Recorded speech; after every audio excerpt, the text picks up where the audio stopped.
Professor Zoya Hasan is a professor emeritus at Jawaharlal Nehru University. She is a former professor of political science and the dean of School of Social Sciences at JNU. And she is also a former member of National Commission for Minorities. She is also a National Fellow, Indian Council of Social Science Research. She was a visiting professor at the universities of Zurich, Edinburgh, Maison des Sciences de l'Homme, Paris, and she has held fellowships at the Institute of Development Studies, University of Sussex, Rockefeller Center, Bellagio, and Center for Modern Oriental Studies, Berlin. She has worked on research projects for the Indian Council of Social Sciences Research, Ford Foundation, DFID, United Nations Research Institute for Social Development, and Observer Research Foundation. She has been on the executive council of several universities and the editorial board of various national and international journals. Professor Hasan's work has focused on the state, political parties, ethnicity, gender, and minorities in India, and society in North India. She is particularly known for her path-breaking work on the politics of Uttar Pradesh, and she has also undertaken extensive research on the social and educational aspects of Indian Muslims and Muslim women. Her interest in Indian government and politics, the state party system, political mobilization, minority rights, and gender studies is reflected in her various research studies and books. And amongst the books that she has authored are Congress After Indira, Policy, Power and Political Change. The book that we are going to discuss today, Ideology and Organization, this book is basically a continuation of the themes that were discussed in this book, Congress After Indira.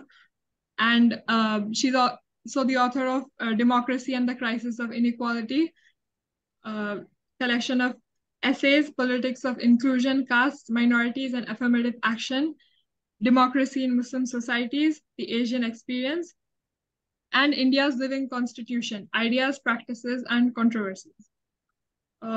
Once again, a very warm welcome to Professor Zoya Hasan to today's session. And without any further ado, inshallah, we'll start the discussion on the first book, Ideology and Organization in Indian Politics. And for that, I'd like to ask Sania to please take the wheel. Assalamualaikum and welcome everyone. Professor Zoya Hasan को कोई introduction की ज़रूरत नहीं है. Her work speaks for herself and her whole trajectory of work. इससे पहले कि हम इस किताब पे discussion करें, ये चीज़ लगती है कि हम जानते हैं आप किन themes पे आपका काम रहा है, बहुत strong hold रहा है, और it has immensely helped us understand Indian politics, especially this secular versus Hindu nationalism, जिसका इस किताब में भी आपने बहुत अच्छे से जिक्र किया. तो एक academic journey तो है ही, but क्योंकि ये एक छोटा सा group है, मुस्लिम औरतें का है, we also want to understand your personal journey एक ऐसे वक्त में जरूर जब इतना तो common नहीं होगा औरतों का इस हिसाब से करना और बहुत regularly और जितना immense work आपने produce किया है. What was your journey like as a woman, as a Muslim woman? We want to know that. What were your struggles like? How did you negotiate with the society? It will inspire us as researchers, aspiring academics, yeah, to get that, to have this frank conversation कि भाई क्या मुश्किलात आ रही थी और आपने कैसे उनको किया, या आसानियां भी. में हमारी अपनी कोई जर्नी में कोई ऐसी खास बात है नहीं, और ना ही कोई ऐसी कोई खास बात है जिसके बारे में हम आपको बता सकें, और ना ही कोई हमारी जर्नी में तो कोई ऐसी मुश्किल सामने आई नहीं. अब आप लोगों का मेरे ख्याल में बिल्कुल दूसरा शायद एक्सपीरियंस है, और क्योंकि आप एक अलग जमाने में आप लोग सामने आए, काम कर रहे हैं, पढ़ लिख रहे हैं. हमें तो हम जिस जमाने में थे और जिस तरह से हमने जिन इंस्टीट्यूशंस में पढ़ा और जिन इंस्टीट्यूशन में बाहर पढ़ा, या फिर यहाँ पे आके इतने साल जवाहरलाल नेहरू यूनिवर्सिटी में मुलाजमत की, तो उसमें तो कोई मुस्लिम वुमन होने का तो कोई ऐसा खास एक्सपीरियंस था नहीं। ना हमने अपने को समझा कि हम अलग हैं लोगों से, ना ही लोगों ने हमको अलग समझा। मगर इसके ये माने नहीं है कि और लोगों को इस किस्म के एहसासात नहीं होते हैं या एक्सपीरियंसेस या तजुर्बे नहीं होते हैं। क्योंकि देखिए हम तो पीएचडी करने के लिए बाहर गए और यहाँ अमेरिका में, और यहाँ जब पीएचडी खत्म किया तो जेएनयू ज्वाइन कर लिया वहाँ। और जब हमने जेएनयू में हमको मिली टीचिंग पोजीशन, तो वो तो 1975 में। और उसके बाद से हम वहाँ पे 2014 तक थे। और उससे पहले हमने लेडी श्री राम कॉलेज में पढ़ाया, दिल्ली यूनिवर्सिटी में। तो वहाँ पर भी कोई ऐसा हमको तो कभी एहसास हुआ नहीं कि हम अलग हैं। और जेएनयू में तो बिल्कुल भी नहीं हुआ। और हम ये तो अब जो है ये मुस्लिम इश्यूज इतने सामने आए हैं, और एक तरह की एक बहुत जाहिर है एंटी मुस्लिम माहौल है, एक एंटी मुस्लिम फिजा है, और एक एंटी मुस्लिम सियासत है।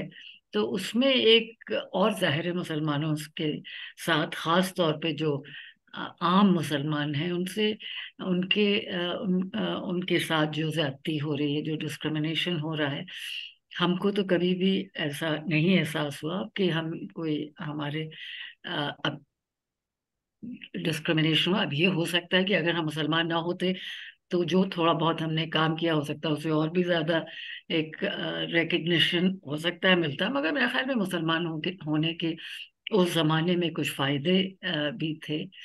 और हमको तो ये लगता है कि हमारा एक बहुत ही हालांकि हम कोई बहुत प्रिविलेज्ड फैमिली से नहीं है, मगर जो पूरा हमारा एक्सपीरियंस है वो बहुत प्रिविलेज्ड एक्सपीरियंस रहा।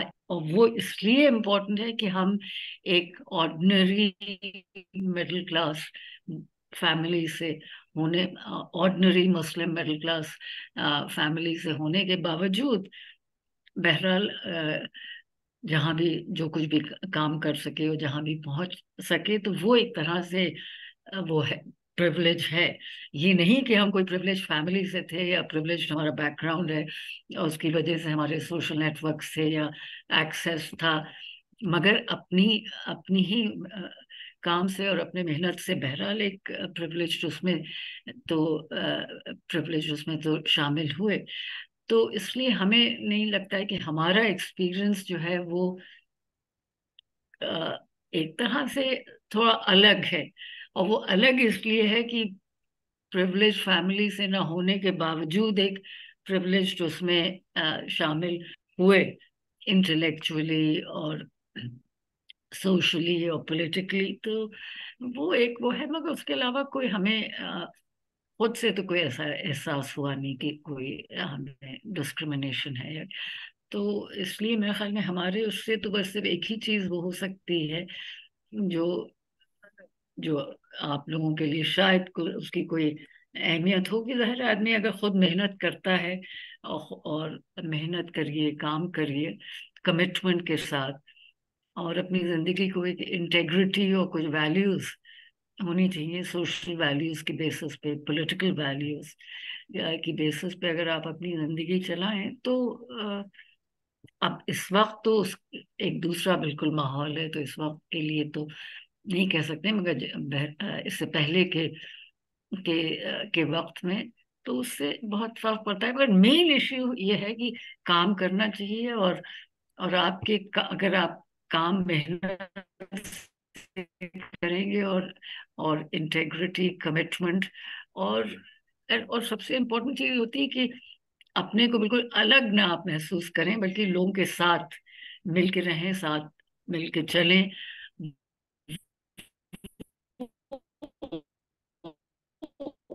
उससे बहुत फर्क है।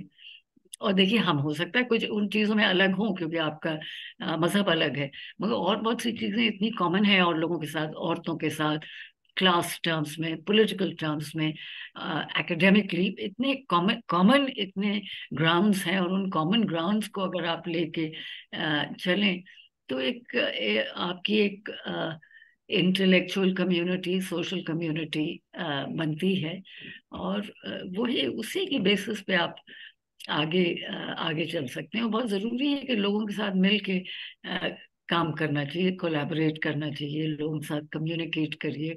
और बहुत सी जो कॉमन स्ट्रगल्स होते हैं लोगों के, उसमें मतलब हम, आप तो इंडिविजुअल स्ट्रगल की बात कर रहे हैं, हम अपने इंडिविजुअल स्ट्रगल की बात नहीं कर रहे हैं। हम तो कह रहे हैं जो कॉमन स्ट्रगल्स हैं वो ज्यादा अहम है, और लोगों के साथ उन कॉमन स्ट्रगल्स में हिस्सा लेना चाहिए। जब भी अ, खुद की तरक्की होती है और समाज की तरक्की होती है। बिल्कुल। क्योंकि जब हम लोग एम्प्लॉयमेंट की बात करते हैं तो ये तो सबका सबका इश्यू है, it is across a whole. या जब हम जेंडर बेस्ड वायलेंस की बात करते हैं तो ये भी सब कि women we can relate with all other women, but at the same time क्योंकि कुछ specific forms जैसे कि Hannah Arendt भी बोलती है, if you are being attacked for being a Jew, then you will respond as a Jew and not as a world citizen, not as a, तो ये बात तो है। और ये इसका रिकग्निशन भी है कि एक टाइम पे एक आइडेंटिटी बेस्ड असर्शंस के अपने लिमिट होते हैं, it can go only as far and एक time पे it was looked down upon as well, because the idea of being secular, being plural, working together along, but जिस तरह से हम लोग देख रहे हैं कि इंडियन डेमोक्रेसी पे अटैक हो रहा है, वी हैव आल्सो सीन कि the pushback has come from two domains, and one is identity based assertion and the other is more of a broad secular assertion, और उसमें भी मुसलमान हैं, इधर भी हैं, हर जगह है।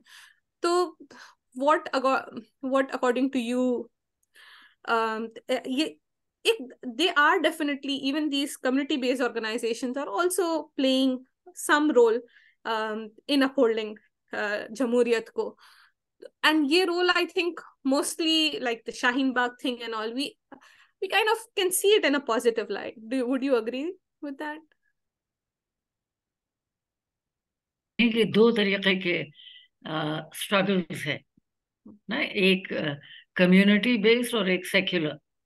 नहीं तो सवाल क्या है कि as long मतलब we recognize कि across community based एक assertion है जो जरूरत है for upholding democratic principles, but community based assertions की भी जरूरत होती है when you as a community are being attacked. हाँ, देखिए इसमें कहना मुश्किल है कि ये सपोज कॉन्टेक्स्ट पे डिपेंड करता है। जो आप कौन से कम्युनिटी पे की बात कर रही हैं। अगर आप ये सीए सिटीजनशिप, आपकी आवाज धीमी हो गई बिल्कुल, और एक तो बिल्कुल काला आ रहा है, पता नहीं, खैर एनीवे कुछ है प्रॉब्लम इसमें, कैमरा का है। Are others able to hear? अब आपको आवाज आ रही है? नहीं आ रही? अब आ रही, अब आ रही। Yes, now you're audible. अच्छा खैर, एक मिनट। नहीं, आ रही है आवाज? जी अब आ रही। जी। Yes, ma'am.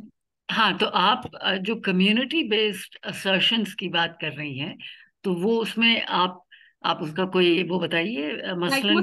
Muslim women assertion, Muslim women coming नहीं up. तो क्या एग्जांपल्स बताएं आप, कौन से एग्जांपल्स हैं जो मुस्लिम वुमेन असर्शन के?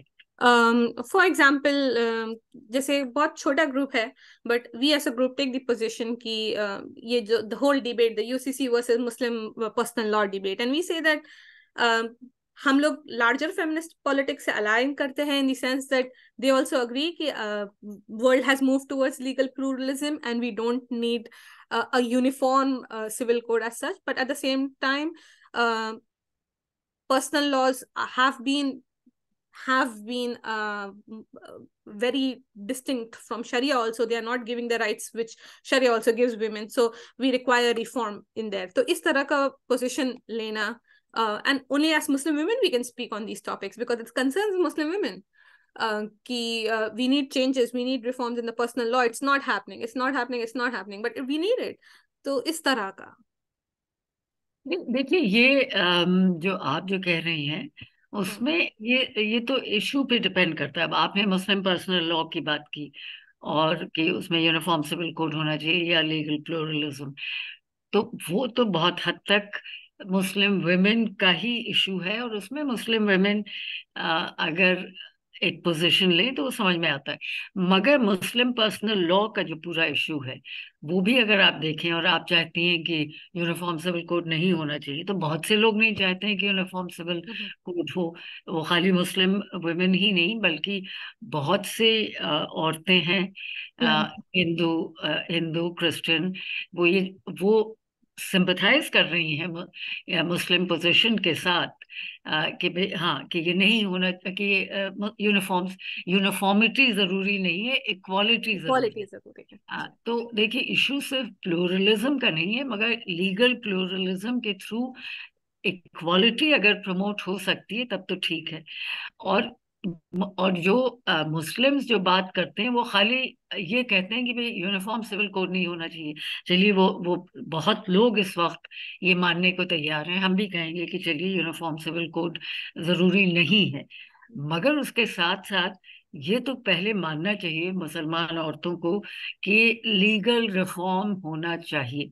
मुस्लिम पर्सनल लॉ में कोई तब्दीली नहीं हुई है, कोई भी चेंज नहीं हुआ है, और अब सिर्फ एक चेंज एक तरह से मॉरल है, जबरदस्ती ही हुआ है, और वो है ट्रिपल तलाक के मामले में, जो ट्रिपल तलाक को अबॉलिश किया गया। उसमें थोड़ी सी आवाज मुस्लिम ऑर्गेनाइजेशंस की जरूर आई, जो महाराष्ट्र वगैरह में मुस्लिम ऑर्गेनाइजेशंस हैं, मुस्लिम वुमेन्स ऑर्गेनाइजेशन ग्रुप्स, उन्होंने बम्बई वगैरह में उन्होंने एक ही आवाज उठाई। मगर बाय एंड लार्ज ये तो गवर्नमेंट का इनिशिएटिव था, क्योंकि सुप्रीम कोर्ट ने तो उसको पहले ही अबॉलिश कर दिया, तो गवर्नमेंट ने उस पर अपना स्टैंप डालने के लिए कि देखिए हमने चेंज किया है, और लोग नहीं कर रहे थे और गवर्नमेंट नहीं कर रही थी, तो इन्होंने एक उसमें एक ट्रिपल तलाक का एक लॉ, एक तरह से उसको क्रिमिनलाइज कर दिया। मगर उसके अलावा तो कोई भी चेंज नहीं हुआ। मेन इशू क्या है? एक इशू तो है मैरिज एंड डिवोर्स, दूसरा इशू है प्रॉपर्टी, इनहेरिटेंस, ये सारे इश्यूज हैं, अडॉप्शन है। तो ये जो इश्यूज हैं इनमें तो कोई भी वो कोई भी तब्दीली नहीं हुई, कोई भी चेंज नहीं हुआ है। तो मुसलमान जो हैं, औरतें और मुस्लिम ग्रुप्स, ये कहने में तो सामने आते हैं, बहुत स्ट्रांगली कहते हैं कि नहीं, यूनिफॉर्म सिविल कोड नहीं होना चाहिए। चलिए ठीक, नहीं तो अब आप इसका ऑल्टरनेटिव बताइए, क्योंकि आप ये तो मानिए कि मुस्लिम पर्सनल लॉ में बहुत प्रॉब्लम्स है, it's unequal, it's an absolutely unequal law, it does not give equal rights to women, whereas laws of personal laws of Hindu community have been changed. The Hindu Code Bill has given much greater rights to Hindu women after the reform of Hindu laws in the 1950s. Now, of course, it could be argued that there is still much that remains to be done, and that in its implementation, the Hindu Code Bill is not effective, and there are still, but the fact of the matter is that things have changed there, and Hindu women are much better off after reform than they were before the reform of Hindu law. We cannot claim equal rights, and we can't go on saying you see, I mean, this whole argument that which a lot of Muslim women make, which is that only if Muslims were to follow the actual principles laid out in the Quran, things would be better. But I mean, let's face it. I mean, we are talking of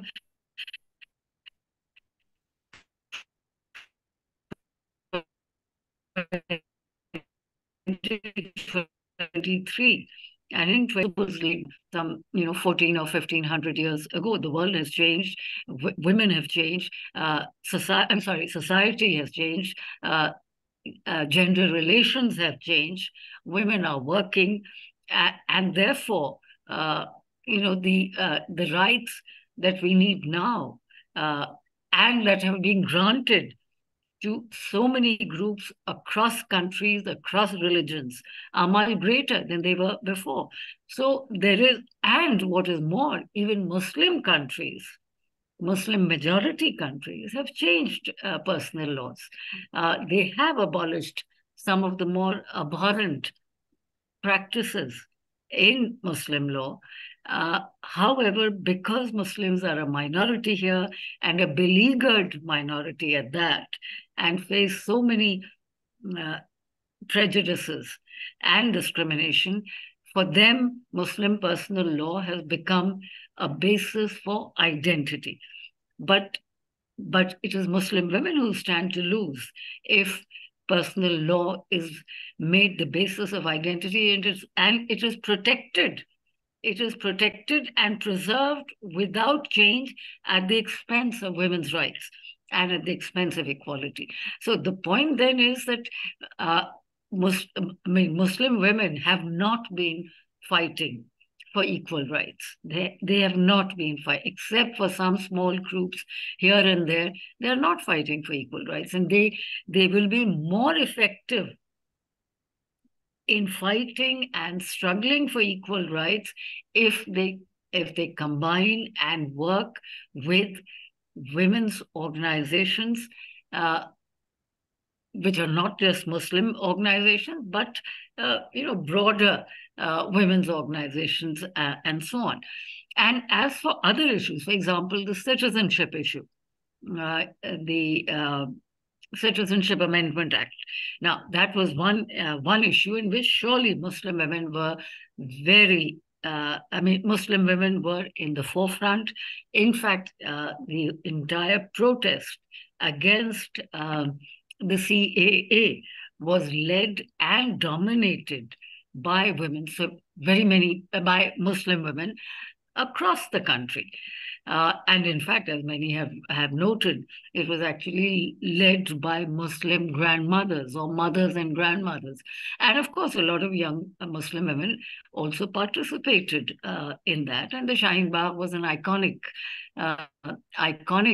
protest, which then became, so to speak, a model for protests in so many parts of the country. I mean, there were easily about 100 protests across the country. But what is important is that we should not, that was not just a Muslim protest. Even that, where Muslim women were certainly very prominent.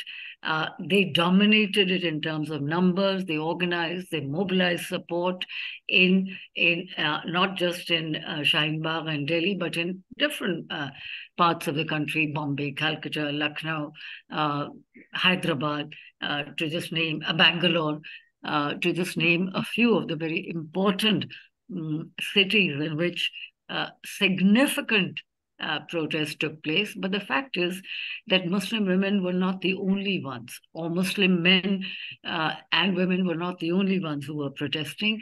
They were supported by people from other communities as well. And I think we must recognize and appreciate this and not present it as a Muslim protest, because strategically it is not helpful to see it and project it as a Muslim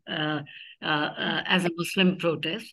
But also, I think we must recognize that the fact that even if there were only, even if, let us say, there were 70% Muslims, or even 75% Muslim, and there were 25% others, I think that 25% others added social heft and social significance to that movement. And let's not forget that they were supporting this movement when they were not affected by it, or would not have been affected by it or in the future.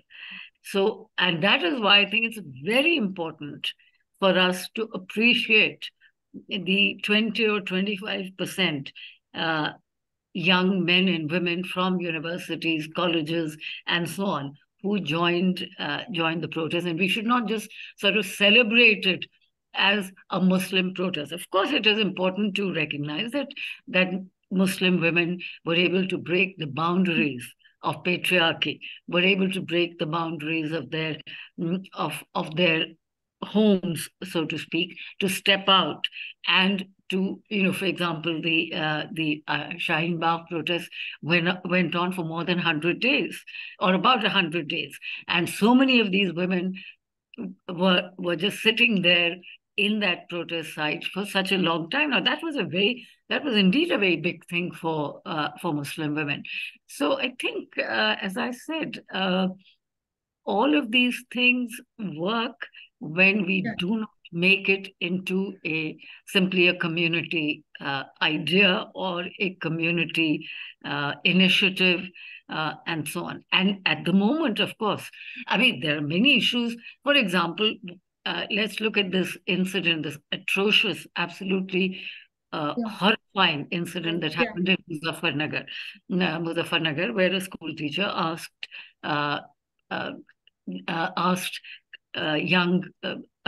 the students to beat up an 8-year-old Muslim boy, and she was asking the classmates of this boy to beat him up. Now that's a absolutely horrific incident. But again on that incident too, I think while it is true that this boy was beaten up because he was a Muslim, and the school teacher made it very clear, at least from what we've been able to hear in the video, that she was asking them and constantly saying कि ये Mohammedan है, इनको मारिए, और ये tables नहीं बन करते, और मल्टीप्लिकेशन टेबल्स इन्होंने नहीं बनाई, ये सब है। मगर इसमें भी देखिए जो एक तरह का आउटरेज है जो सामने आया है पिछले 2 दिन में, वो खाली मुसलमानों का तो नहीं है, वो उसमें बहुत से लोग अपनी आवाज उठा रहे हैं सोशल मीडिया पे। ये जो ट्रेंड हो रहा था परसों रात को और शायद कल भी, कि अरेस्ट तृप्ता त्यागी, तो वो खाली मुसलमानों ने तो नहीं चलाया। तो इसलिए मेरे ख्याल में जो बात आप कह रही हैं, दोनों चीजें हैं। मुसलमानों को खुद आना चाहिए सामने, और मैं समझती हूँ मुसलमान औरतों को तो बिल्कुल आना चाहिए। और ये इसलिए नहीं आना चाहिए कि मुस्लिम पर्सनल लॉ को मत बदलिए, ये कहना चाहिए कि मुस्लिम पर्सनल लॉ को बदलिए। ये मत कहिए कि यूनिफॉर्म सिविल कोड लाइए, बल्कि ये तो कहिए कि मुस्लिम पर्सनल लॉ को बदलना चाहिए, क्योंकि उसमें हमको राइट्स नहीं हासिल हैं, और हमको वही राइट्स मिलनी चाहिए जो हिंदू औरतों को है के पास हैं, जो क्रिश्चियन औरतों के पास हैं, वो हमको भी मिलनी चाहिए। मगर तो हम ये अगर आइडेंटिटी की बात लिए बैठे रहेंगे, तो ये मुसलमान लड़कियों को प्रेशर डालना चाहिए मुस्लिम पर्सनल लॉ बोर्ड पे, मुस्लिम क्लेरिक्स के ऊपर, कि आप बदलिए। ये इशू होना चाहिए। इसमें आप जो, अगर आप, पता नहीं आप ये कह रही थी, मेरे ख्याल में तो आप शायद ये नहीं कह रही थी, मगर कह रहे like we are taking this nuanced position between we are also against the gatekeepers of the community, organizations which claim to speak, जो सिर्फ ये कहते हैं कि यूसीसी चाहिए, नहीं चाहिए, नहीं चाहिए, नहीं चाहिए, but our position is different when we say कि उतना ही यूसीसी भी नहीं चाहिए जितना ये स्टेट ऑफ पर्सनल लॉ जो अभी है वो भी नहीं चाहिए। We need reform. So ये जो है वो बहुत कम ही ग्रुप्स कर रहे हैं। और बात जो सिंपल होती है, पीपल कभी कभी अक्सर लोगों के लिए बहुत सिंपल होता है यस और नो कर उस टाइप का, लेकिन ये जो बीच के दरमियान वाली बात होती है वो समझना भी थोड़ा मुश्किल होता है, लोगों को कन्विंस करना भी मुश्किल होता है। और आई फील लाइक खुद मुस्लिम ऑर्गेनाइजेशंस जो हैं वो काफी ये फियर को हार्नेस करके वो फॉर्म्स साइन करवा देते हैं, we are for this, but we aren't actually, because there is so much going on across the world. Islamic jurisprudence में बहुत scope है of being able to bring about reforms जो आज के ज़माने के हिसाब से चाहिए, and we recognize that, but these organizations are not doing it, so we will be pushing for it. Yeah, we are small, but we have it's that space, no? अगर हम नहीं बोलेंगे तो कौन बोलेगा? So yeah, so on this book, ये किताब बहुत सरल, बहुत सिंपल, this हालांकि आपने जो बात बोली है जैसे कि इंडिया में नेशनलिज्म का हमेशा से एक बैटल रहा है, between secular nationalism and Hindu nationalism, और किस हिसाब से पहले तो ये बहुत ज्यादा वो भी नहीं था, मतलब उतना एक्नॉलेज भी नहीं था लिटरेचर में हिंदू नेशनलिज्म और उसके डिटेल्स, बिकॉज गांधी, नेहरू, इंदिरा गांधी उस उनके हिसाब से जिस एक सेक्युलर नेशनलिस्टिक पॉलिटिक्स थी। और आपने किताब में बताया है कि किस तरह से उसका ढलान हुआ, और एक कांग्रेस की खुद ऑर्गेनाइजेशनल जो सेंट्रलिटी आ गई, उसके वजह से लोगों से बहुत दूरी हो गई, and Congress absolutely made no attempt की जो चीजें उन्होंने खुद अचीव करी हैं उनको भी वो जाहिर तो करें। यूपीए 1 में बहुत कुछ किया उन्होंने, दे weren't able to, लोगों को पता नहीं है, सिर्फ करप्शन पता है, लेकिन ये नहीं पता है कि बहुत सारे एक्ट्स आए which were really good and they were not able to do that। तो ये किस हिसाब से जो कोलैप्स हुआ, एंड ऑल्सो द फैक्ट कि आज के जमाने में अगर हम कोई किताब ढूंढते हैं सिंपल एक दूसरे इंसान को देने के लिए, तो अगर हम सेक्युलर नेशनलिज्म में इंडिया में ढूंढेंगे तो हमें कौन सी कोई किताब नहीं मिलती है अपार्ट फ्रॉम वही, अगर नेहरू की डिस्कवरी ऑफ इंडिया, उसके बाद कौन सी है मेन आइडियोलॉजिकल टेक्स्ट। लेकिन अगर हम सेम थिंग बीजेपी के ढूंढते हैं, there are so many available for common understanding. लोग पढ़ रहे हैं, जो भी है व्हाट्सएप में पढ़ रहे हैं, एक नैरेटिव बनता जा रहा है एक फेक नैरेटिव बहुत डोमिनेंट है। दिस नैरेटिव जो है, one of the reasons is कि आपने ये किताब में लिखा कि इंस्टेड ऑफ कांग्रेस असर्टिंग कि भाई मेरी आइडियोलॉजी डिफरेंट है, वो थोड़ा बह गए उसमें और compete करने लगे, सॉफ्ट हिंदुत्व प्ले करने लगे। तो ये चीज बहुत क्लियर इस किताब से क्लियर होकर आई है। एक सवाल टेक्निकल ये था कि आपने जब ये किताब लिखी तो इसका एक चीज जो इतनी क्लियर नहीं समझ आई कि इसका मेथड, लाइक कि एथनोग्राफी है फील्ड से, क्योंकि कुछ कुछ जगह लिखा था कि फील्ड नोट्स है, but how did you go about the method of it? How did you go about writing this book? इसमें ये एथनोग्राफी तो बिल्कुल नहीं है, इसलिए कि ये तो किताब जो है ये कांग्रेस की फंक्शनिंग, ऑर्गेनाइजेशन, लीडरशिप और आइडियोलॉजी और मोबिलाइजेशन, ये जो है नेशनल लेवल पे। हम कोई कांग्रेस को स्टेट लेवल, मतलब फेडरल स्टेट जैसे यूपी हो या महाराष्ट्र हो या कर्नाटका वगैरह, वो नहीं देख रहे थे। और ना ही जैसे बहुत से लोगों ने पहले काम किया, हमने खुद काम किया है बहुत साल पहले अलीगढ़ के ऊपर, तो वो उसमें एक तरह की एथनोग्राफी थी, क्योंकि वो पूरी किताब जो थी वो अलीगढ़, वो भी उसमें भी कांग्रेस का ही था मेनली, मगर वो अलीगढ़ के बारे में थी। तो उसमें जो है वो जरूर एक तरह की एथनोग्राफी थी और बहुत डिटेल्ड एनालिसिस उसमें, डिस्ट्रिक्ट के सारे जो डॉक्यूमेंट्स वगैरह हैं ये सब देखे। और फिर उसके बाद हमने वहां से चल के यूपी के ऊपर काम किया।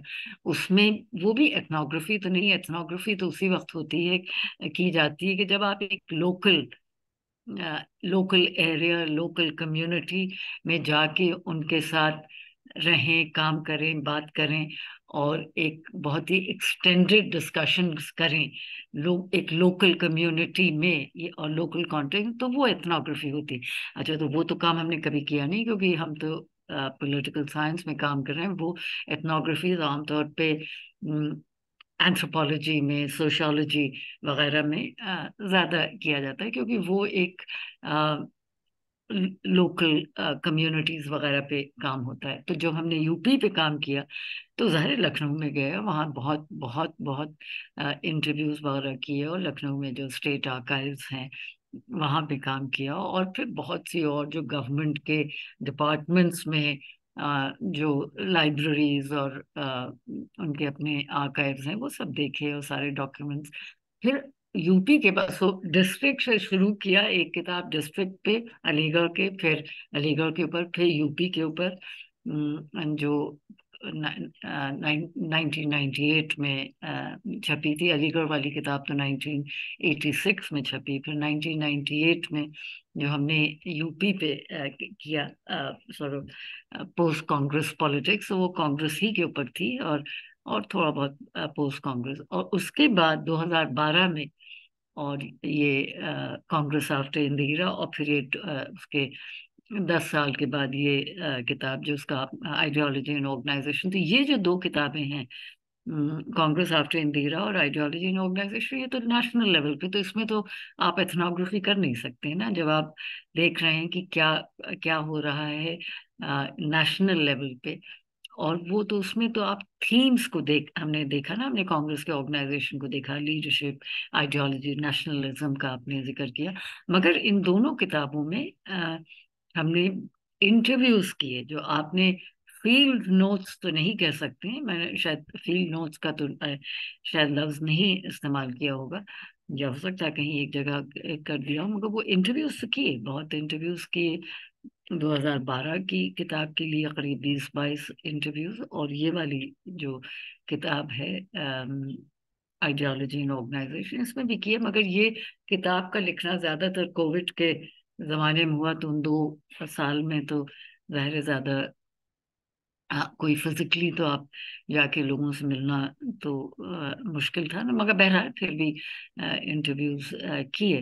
तो ये तो जो सेकेंडरी इंफॉर्मेशन, जो किताबें और जो पब्लिक डोमेन में जो इंफॉर्मेशन अवेलेबल है अखबारों के थ्रू और सोशल मीडिया पे और इंटरव्यूज, इन सब का को मिला के ये इसमें किताब में मटेरियल जमा हुआ। Okay, thank you. That's method के बारे में ही I was just curious.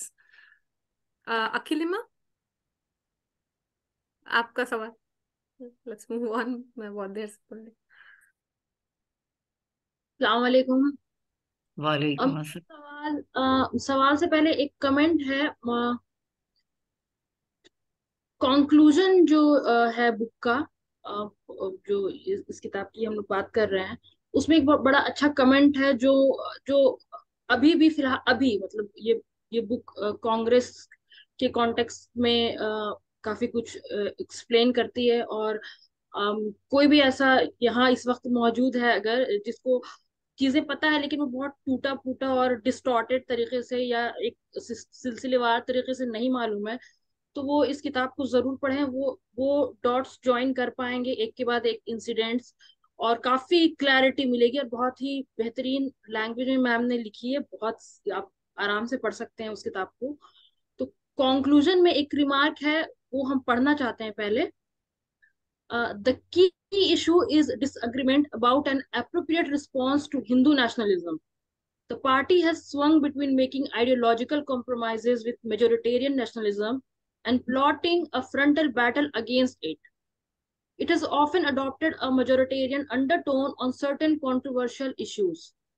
Political ambiguity arises from the fact that most of its leaders don't see the growing expression of Hinduism in the public sphere as a form of Hindutva politics, both as a strategy and as an actuality.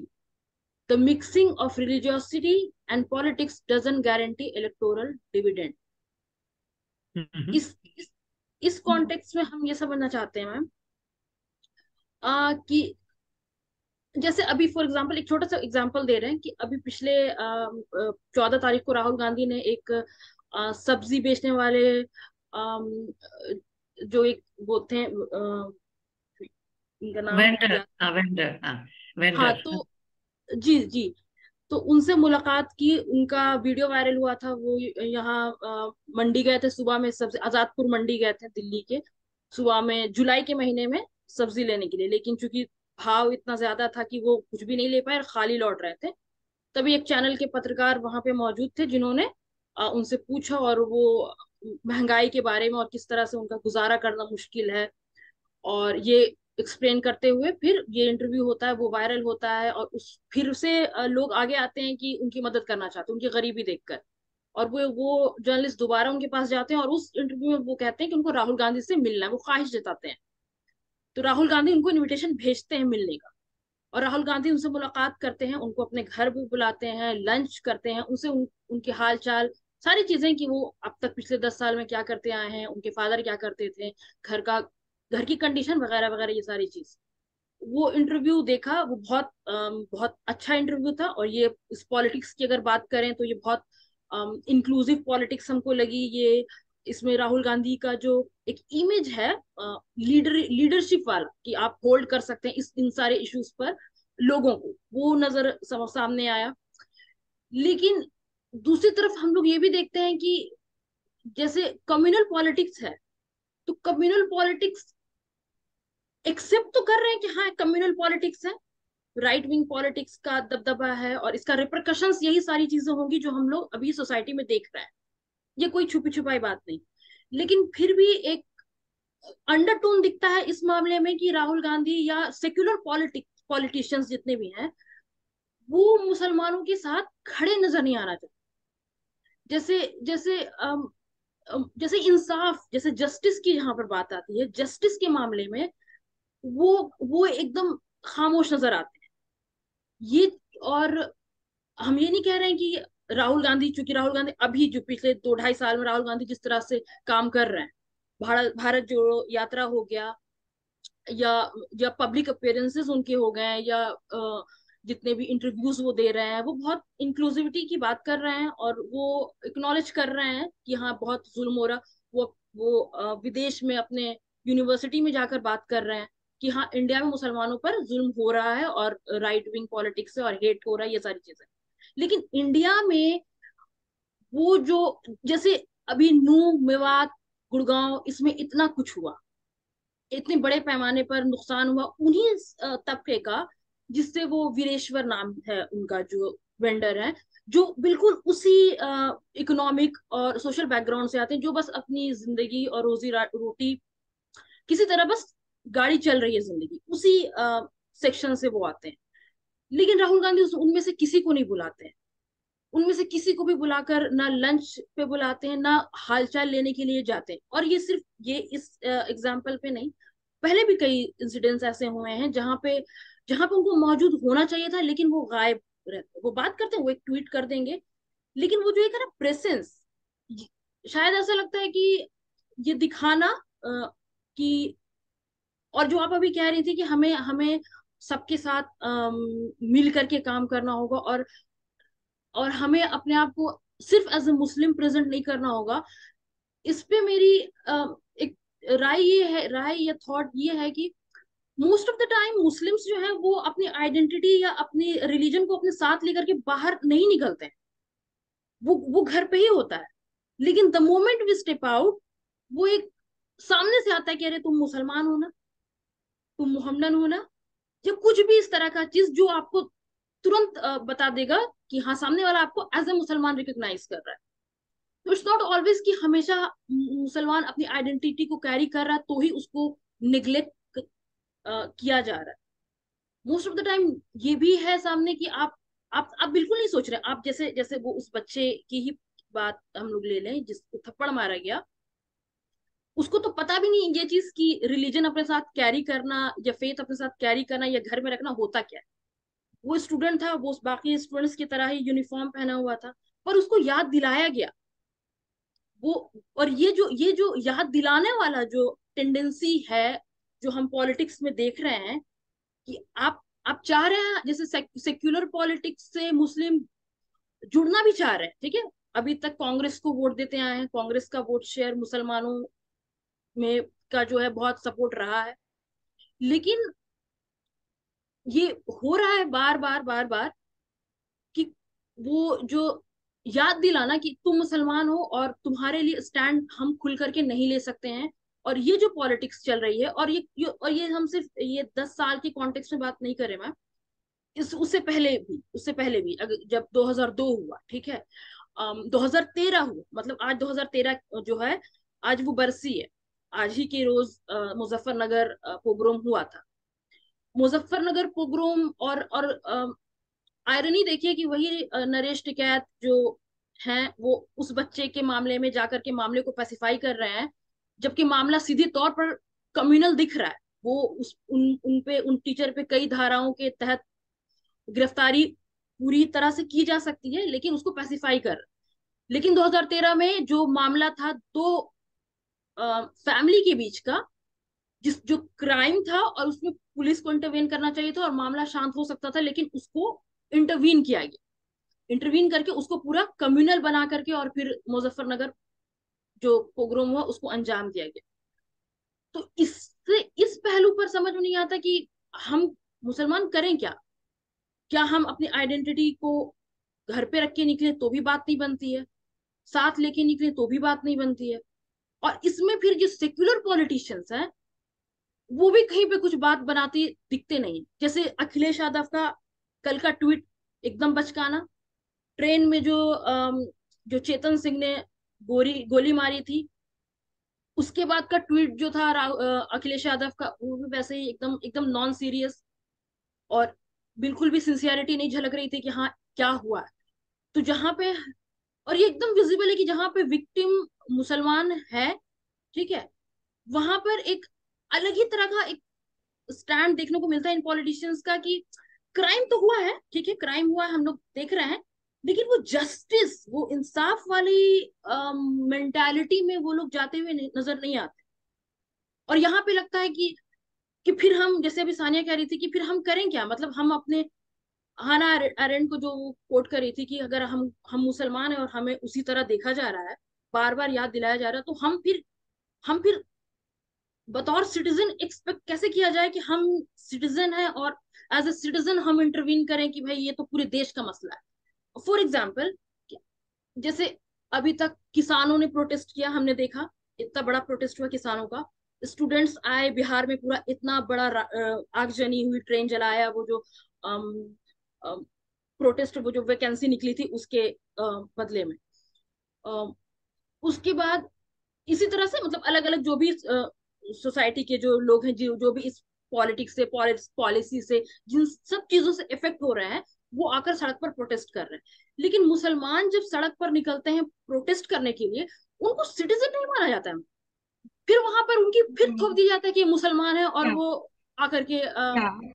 Yeah, protest कर। Katie, I'm so sorry to interrupt, but yeah, like the purport of your question is basically like even if one tries to escape minoritarian or identitarian politics, like trying to evade the allure of identitarian politics is not easy when these are the circumstances. So, ma'am, we'd love to know your thoughts on that so far, on this dilemma, like navigating identitarian politics versus the responsibility of larger solidarity building, like across communities. अब देखिए, ये तो इस पे तो हम लोगों ने भी बात की ही। ये तो एक तरह से इंडिविजुअल चॉइस होगी। सबकी अपनी एक समझ होती है कि वो क्या करना चाहते हैं, कि क्या वो खाली अपने को मुसलमान देखेंगे, और क्योंकि बहरहाल समाज आपको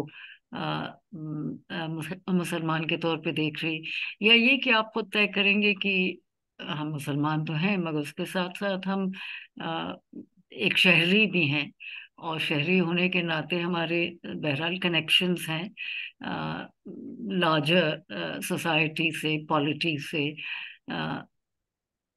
इकोनॉमी से भी। तो उसमें ये तो एक तरह के इंडिविजुअल चॉइस भी है, क्योंकि ये कोई अ, एक बात हुई। दूसरी बात ये कि जो आपसे पहले जो बोल रही थी साहिबा, उन्होंने तो खैर बहुत से सवाल किए। उन्होंने राहुल गांधी के बारे में कहा कि आपने क्या नाम है आपका, अकीलीमा, अच्छा अकीलीमा हसन जी। अकलीमा, जी मैम। जी, अकल अकलीमा, अकलीमा, जी मैम। अकलीमा, अकलीमा, जी हाँ। तो आपने तो बहुत से सवाल किए राहुल गांधी के बारे में। उस पे तो वो एक अलग वो हो सकती है बात। और ये आप कुछ हद तक ये बात सही कह रहे हैं कि वो हमेशा नहीं सामने आके खड़े होते हैं, मगर इसमें मेरे ख्याल में ये भी हम लोग को देखना पड़ेगा कि उनकी पार्टी अब किस सिचुएशन में है। और उनको बहुत हद तक बीजेपी ने उनको एक तरह से मुस्लिम पार्टी वो कर दिया है, कर दिया था डिक्लेयर। और ये कि ये तो खाली मुसलमानों के लिए, तो उनको उसको वो वो जो उनके ऊपर लेबल लगा, जिसकी वजह से वो समझते हैं कि कांग्रेस को नुकसान हुआ है, तो उस लेबल को वो एक तरह से हटाने की कोशिश कर रहे हैं और उसको लिव डाउन करने की कोशिश कर रहे हैं कि भाई हम खाली। अच्छा, और फिर उसके अलावा देखिए, ये इशू जो है वो इंक्लूसिवनेस है। इंक्लूसिव पॉलिटिक्स, इंक्लूसिविटी, हार्मनी, और एक तरह का एक कलेक्टिव कलेक्टिव जो है उसमें उसको देखना है कलेक्टिव टर्म्स में। और वो अगर आप इंक्लूसिविटी पे जोर दे रहे हैं तो उसमें हर वक्त आपको आइडेंटिटी को हाईलाइट करने की जरूरत नहीं होती। ये जरूर है, आप कह सकती हैं कि भाई वो दलित की आइडेंटिटी को एक्सेप्ट करते हैं, मगर बहरहाल अब हम जिस मुल्क में रह रहे हैं उसमें ये एक रियलिटी है, और इस रियलिटी को तो हमें एक्सेप्ट करना पड़ेगा कि बहरहाल एक जो दलित की जो कैटेगरी है, शेड्यूल कास्ट या शेड्यूल ट्राइब, उसकी एक कॉन्स्टिट्यूशनल और एक ऑफिशियल रिकग्निशन है। तो उसके बारे में बात करना तो, और बहरहाल जो दलित के साथ ज्यादती हुई है आ, हजारों साल, हम ये तो नहीं कह सकते हैं कि मुसलमानों के साथ वो ज्यादती हुई है जो हजारों साल दलित के साथ हुई है, अभी तक हो रही है। अभी तक हिंदू सोसाइटी इतनी अनइक्वल है, इतनी अपर कास्ट डोमिनेटेड है, अभी भी इतनी हायरार्की है, इतनी हायरार्की है, जबकि शेड्यूल कास्ट, शेड्यूल ट्राइब्स के लिए इतना एक elaborate constitutionally mandated affirmative action reservation programme है। तो देखिए दलित का तो एक अलग ही वो है, उनके साथ तो बहुत ज्यादती हुई। अब तो ये मुसलमानों का तो वो सिचुएशन नहीं है। और इस वक्त जो हालात हैं, जो जो मुल्क की सियासत है और जो रूलिंग पार्टी, उसकी तो पूरी पॉलिटिक्स ही इसी पे है ना, एंटी माइनॉरिटी, जो उनकी का एक तरह का प्लेटफॉर्म है। तो उसमें तो जाहिर है ये एक बिल्कुल दूसरी सिचुएशन पैदा हो गई ना। ये पहले तो ये नहीं, ऐसा नहीं था। तो कांग्रेस के लिए तो मेरे ख्याल में उनके लिए भी वही जो आप अपने लिए बात कर रही हैं आप लोग डिलेमा की, तो आप एक पार्टी के पॉइंट ऑफ व्यू से देखिए तो उनका भी तो वही डिलेमा है कि किस हद तक वो आइडेंटिटी के बेसिस पे चलें या किस हद तक वो जो कॉमन इंटरेस्ट हैं उनको लें। और जब आप भारत जोड़ो की बात कर रहे हैं तो जोड़ना तो यही हुआ ना, कि जोड़ना अलग अलग लोगों को आप जोड़ रहे हैं। तो उसमें आप को ये जरूरी नहीं है कि आप बार बार मुसलमान की बात करें। और जहां तक ये गुड़गांव और नूह में जो हुआ, जाहिर है वो तो बहुत ही गलत है। और एक बिल्कुल ही खास तौर पे जो वो सारे जो डेमोलिशंस हुए और जो बुलडोजर चले और पूरा एक नेबरहुड, बल्कि पूरा एक तरह का हाँ, पूरे नेबरहुड ही को उन्होंने फ्लैटन कर दिया। तो अब उसमें तो वो तो बहुत ही ज्यादती और बहुत गलत काम हुआ। तो उसमें मेरे ख्याल में पॉलिटिकल पार्टीज ने तो स्टैंड लिया है। अब अलग अलग इंडिविजुअल लीडर्स ने लिया या नहीं, वो एक अलग बात, मगर चाहे वो कांग्रेस पार्टी हो, चाहे वो लेफ्ट पार्टी हो, आम आदमी पार्टी हो, तीनों पार्टीज ने नूह और गुड़गांव के मामले में एक बहुत ही स्ट्रॉन्ग स्टैंड लिया। और जो बहुत सी इन पार्टीज के विमेन्स ऑर्गेनाइजेशंस हैं उन्होंने स्टैंड लिया, वो लोग गए वहां पे। मगर जाहिर है जो हालात हैं उसमें तो गवर्नमेंट ने उनको जाने की इजाजत ही नहीं दी, वो लोग वहां जा ही नहीं सके। तो ये भी तो देखना पड़ेगा ना कि अब आप किस हद तक प्रोटेस्ट कर सकते हैं, क्योंकि प्रोटेस्ट की गुंजाइश इतनी अब कम हो गई है पहले के मुकाबले में, कि आप थोड़ा सा भी प्रोटेस्ट करें फौरन वो, जब जब वीडियो ही को बैन कर दिया जाता है, वीडियो ही को फौरन हटा दिया जाता है, तो लोगों के फिजिकल प्रोटेस्ट तो और भी मुश्किल है। तो ये सब देखना पड़ेगा। और जहां तक ये तो अब ये तो एक डिलेमा है ही है, और उस डिलेमा का यही वो है जो आप यहाँ पे बात हो रही है, कि बहुत सी सिचुएशंस हैं जिसमें मुसलमानों को एक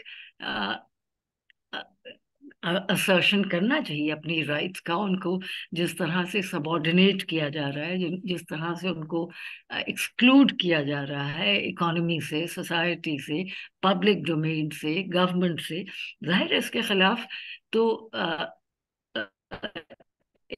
एक मुसलमान अगर आवाज उठाएं तो वो ठीक है, क्योंकि हम लोग भी हमें इक्वल राइट्स हैं, हमारे पास इक्वल सिटीजनशिप, हम भी शहरी हैं और लोग भी शहरी हैं, तो वो तो ठीक है।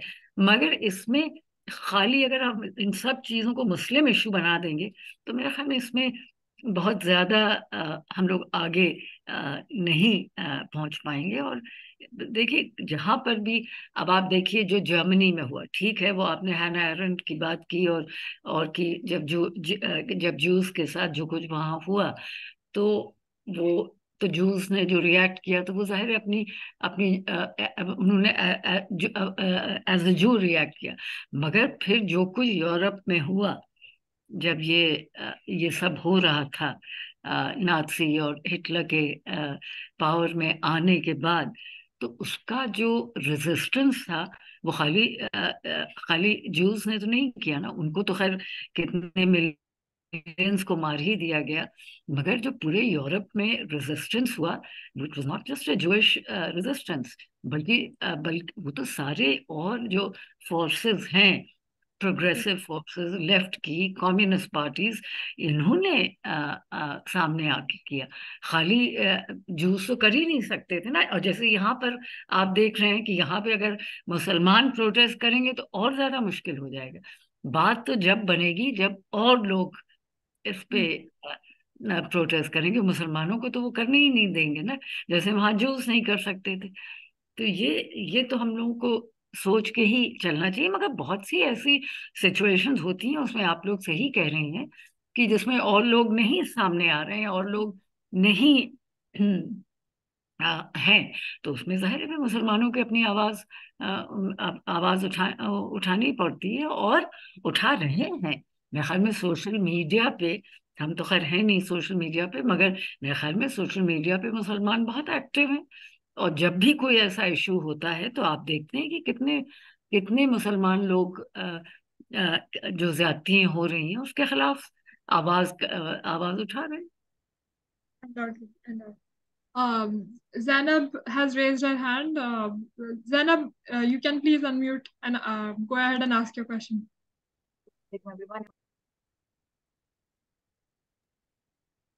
Assalamu alaikum everyone. Am I audible? Yes, ji you're audible. So, ma'am, I work at the US India Policy Institute, and we do some comparative studies on how democratic values are being implemented in ये India कहाँ and है ये? आपका institute कहाँ पे है ये? Washington DC में है, मैम। अच्छा जी, तो it's a think tank, and उसके अच्छा, पहले ये वो उनका है, वो क्या नाम था उनका, जिन्होंने डॉक्टर सच्चर अबू कमेटी। साले शरीफ जी, जी डॉक्टर अबू साले शरीफ। हाँ हाँ, वही वही उन्हीं का है, जी जी जी हाँ। जी जी जी बिल्कुल। तो अल्हम्दुलिल्लाह I am associated with them, and मैं आपसे ये पूछना चाह रही थी कि इन योर एक्सपीरियंस, जो when we compare policy between the USA and India for example, जो बहुत बड़े सेल्फ प्रोक्लेम डेमोक्रेसीज हैं, अ, जब हम माइनॉरिटीज की बात करते हैं, ऑब्वियसली माइनॉरिटी इश्यूज जो हैं बहुत इंडेमिक चैलेंजेस हैं उसमें, there are so many layered questions and layered identity politics etcetera, but in the US, for example, when there is some discrimination against the black community, even the Muslims stand up for them, right? India में unfortunately इतना नहीं देख पाते हम लोग कि हम एक दूसरे के लिए लाइक मिनॉरिटीज इकट्ठे, like there is no interfaith dialogue ऐसा जिस लेवल पे होना चाहिए। And for instance in India also we realise that Indian Muslims के अंदर एक बहुत बड़ी कमी है, that we tend to romanticise things very quickly. So for example हम romanticise what? anything that represents or claims to represent the Muslim community, we don't question it as much as we should. So, for instance, triple talaq jo hua, jo issue create hua, ya other issues, we gave them the opportunity to, come and try to become the reformer, because हमने वो खुद वक्त के साथ इज्तिहाद नहीं किया या उसको reform नहीं किया. Like no other Muslim country actually, no country actually acknowledges triple talaq or the validity of it, but we kind of we have this ostrich syndrome, right? Because हम नहीं देखते, हम acknowledge नहीं करते हैं कि problem है. And similar to like the tangent of the Dalit issue, we also have the Pasmanda problem. We also have the the hierarchy, and it still comes across, especially in North India, for instance. So my question is, ma'am, do you think, like, for instance, the political insecurity faced by Muslims in the USA, it actually was a boon that kind of brought together the community, and they started looking past their differences? And in a way, I think this is obviously, it is bringing the नहीं तो Muslim आप community. बताइए, ये तो बताइए कि वहां पे जो आप कंपेयर कर रही हैं अमेरिका को और हिंदुस्तान को, और आप कह जी रही हैं कि अमेरिकन मुस्लिम्स जो हैं वो क्या वो कर रहे हैं, जो यहाँ के मुस्लिम से मुख्तलिफ है? पहले आप ये बताइए। सबसे बड़ी बात आई थिंक, अगर मैं on the top of my mind जो है, एक I think they are trying to address the leadership crisis within the community. तो उनके बहुत से ऐसे इदारे बने हैं, जो एडवोकेसी ग्रुप्स बने हैं, जब भी कोई ऐसा मसला होता है जो नेशनल कंसर्न हो, not for Muslims but even for the American policy space, they have a voice और रिप्रेजेंटेटिव, जो they can present a stand of the community, and they engage in a lot of dialogue. तो चाहे वो political, dialogue with home? yeah, exactly, I'm coming to that. So either it be like interfaith dialogue, so they will reach out to other groups or minority groups, or there are imams who would visit churches and make sure that there is a health, like an event where they can discuss Abrahamic faith ke related cheezein. Yeah, how do we address some upcoming phenomena in the community? And ek tarah se, like, they're working shoulder to shoulder with other faith leaders as well. एक तो ये हो गया, and दूसरा also they have organisation such as the Council of America Islam relations for instance. तो जब भी कोई एक्ट ऑफ वायलेंस होता है in the name of Islam, they will release a statement. I am not saying that we have to be apologetic, but we also need to make sure that our stand is clear. तो अगर हम आज का social media में जो हम comments में Wars देखते हैं, हमारे भी अनफॉर्चुनेटली हमारे कम्युनिटी के भी बहुत से लोग they cross their boundaries and was other abusive language and all that, but that is not how we are supposed to also behave. So my I mean, I think also because of the differences in the socio-economic and education status, definitely that nudges people to behave a certain way. But I think especially in the US, what you can see is that people they are more civilized in their approach also, and they try to see the other group with a sense of empathy. कि जैसे आपने अभी भी बोला, हम जितने लोग हैं, most of us, we are privileged that we were born into the Muslim community, right? It was not something we earn. Similarly अगर आप किसी हिंदू नेशनलिस्ट से बात कर रहे हैं, we may not agree with them, but उनका भी आप देखें that they're also having a lot of insecurities about they have no Hindu nation as such, and therefore they want to create one. So there are so many layers. But my question is, ma'am, like, within the Indian community, in your experience, are there any low hanging fruits which the community can kind of capture? Because we can't rely on the government to sort of help us, nor can So we romanticize. what is the low hanging fruit in India? Yes. I'm Are you asking you, what do you think is the low hanging fruit here? Can you I hear me?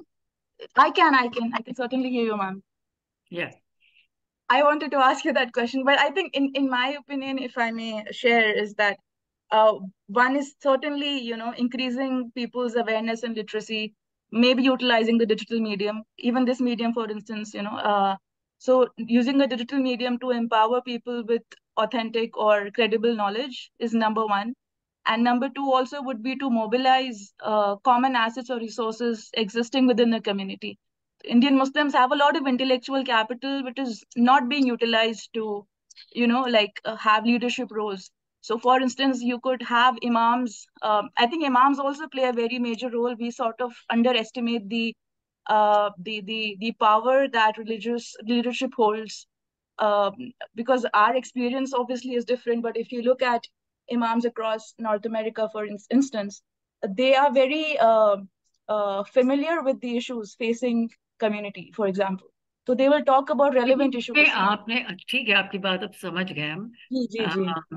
नहीं, एक तो पहले आपने जो ये America और American Muslims और Indian Muslims का कंपैरिजन किया। देखिए, एक तो अमेरिकन मुस्लिम और इंडियन मुस्लिम में बहुत फर्क है। अमेरिकन मुस्लिम चाहे वो इंडियन ओरिजिन के हों या बांग्लादेशी पाकिस्तानी ओरिजिन के या मिडल ईस्ट से हों, तो जो वहाँ अमेरिका जो पहुंचता है वो ज्यादातर हाईली लिटरेट, हाईली एजुकेटेड हैं, और उनके पास, सबके पास बहुत अच्छी जॉब्स हैं। आप चाहे वो Indian community generally, including Indian Muslim community जो है अमेरिका में, they are all very very educated, क्योंकि जो इमिग्रेशन यहाँ से हुआ है, वो यहाँ से जो हिंदुस्तान या साउथ एशिया से जो इमिग्रेशन अमेरिका में हुआ है, चाहे किसी का, चाहे वो मुसलमानों को हो या हिंदुओं का हो, that they are middle class educated people, और वही मिडिल ईस्ट से हुआ है। ये जो अफ्रीका से लोग आए इंग्लैंड वगैरह में, या अब जो आ रहे हैं, जो कोशिश, जो बोट ट्रेजेडीज होती हैं, चाहे वो ट्यूनिशिया से और अल्जीरिया से और से जो कोशिश कर रहे हैं इटली और ग्रीस और ब्रिटेन जाने की, वो उनका फिर भी थोड़ा एक अलग क्लास है।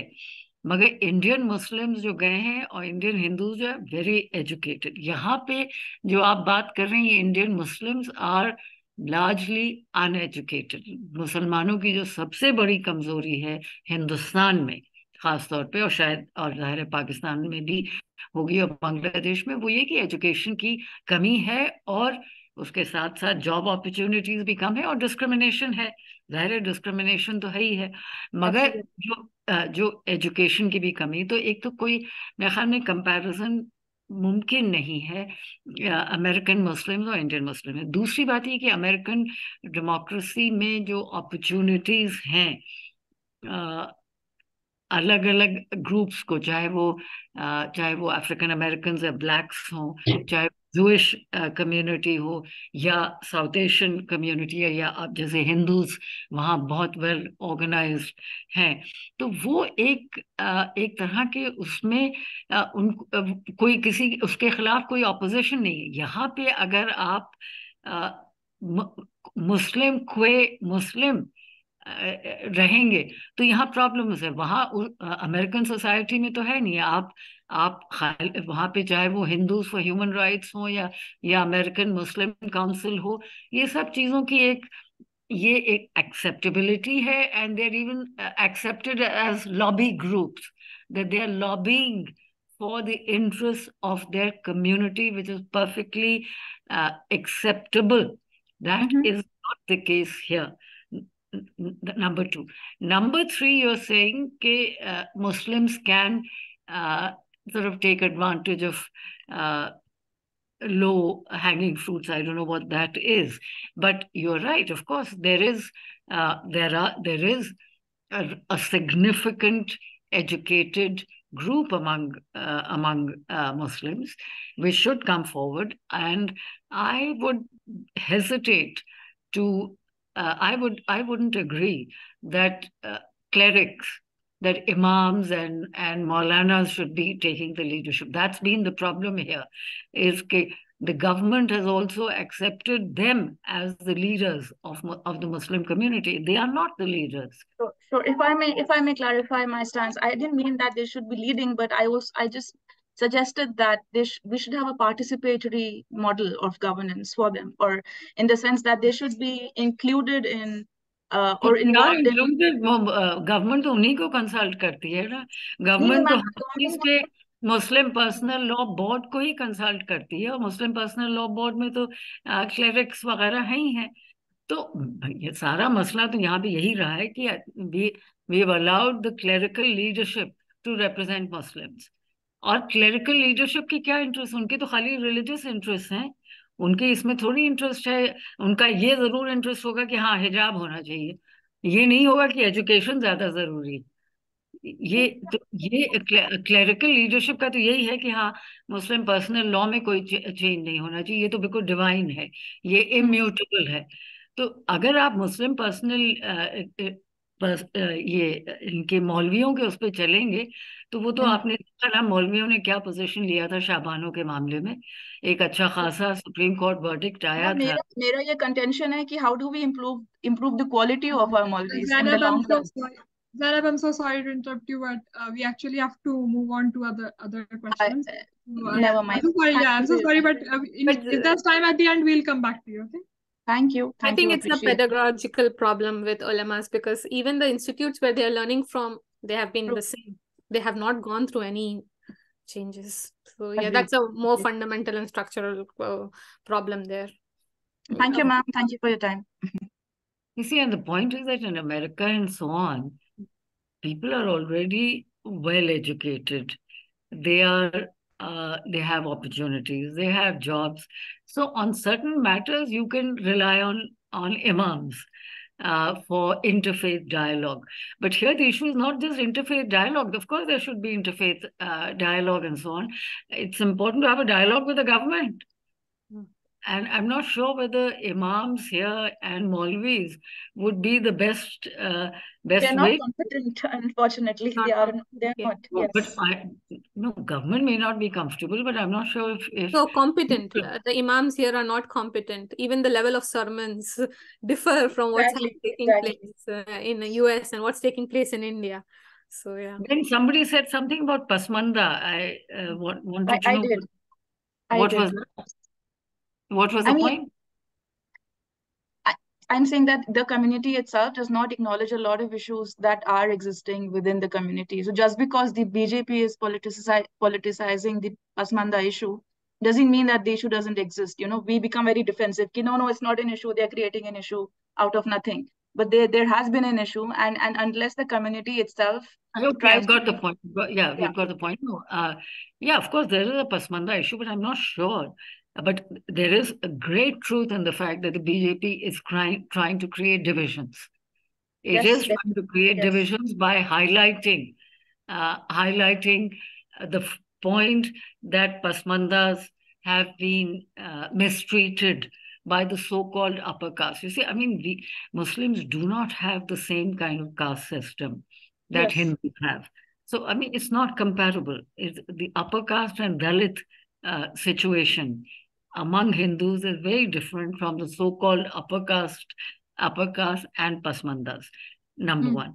Number two, the differences within the Muslim community on this basis is not as significant, and there is no evidence to suggest that so-called upper caste, this has become a political position, which obviously a lot of Muslims are also taking.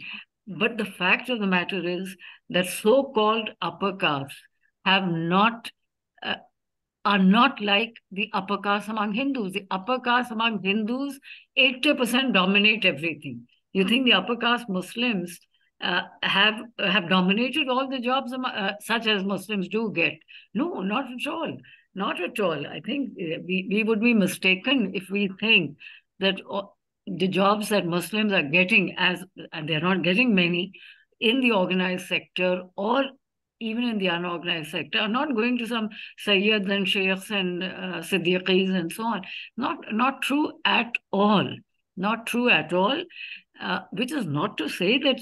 so I think Pasmanda is essentially a political category. The problem among Muslims is really to do with Dalit Muslims, those who were Dalits and who have Hindu Dalits who have converted to Islam and are now excluded from the purview of reservations. The problem is with regard to that category. Category of people, not so much this large category of Pasmanda. In fact, I would draw your attention to a very fine article in the Indian Express that was published on Friday. Yes, I think it was published 2 days ago by Christoph Jaffarlo and K. Kalaisaran. He's at one of the institutes in Chennai, and Christoph Jaffarlo is a French scholar based in Paris, which is exactly on this issue of Pasmandas. And it shows the great difference between the caste system, which is an originally Hindu idea, and its extension to Muslims, and that it's just not comparable. And in fact, he points out that there is evidence that Pasmandas have probably done better than so-called upper caste Muslims. So we have to be, it's become a big issue because there is a vested interest in making, in creating this division among Muslims. And of course, there are Muslims themselves who are emphasizing the point about Pasmandas, and that I think that I mean, I'm not saying that that's not an issue at all, but it's not as significant an issue as caste is among Hindus. Agreed, ma'am. Agreed. Thank you. Thank you, Zainab. Humaira.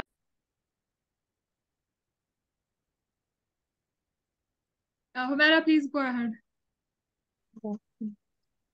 Um, Assalamu alaikum. Am I audible? Yes, Yes, you're yes. audible. I have several questions. Some are overlapping too. Identity or identity politics की और Jewish history और Nazi history की जब बात हो रही थी तो I keep thinking about this कि फिलहाल इंडिया में जो politics चल रही है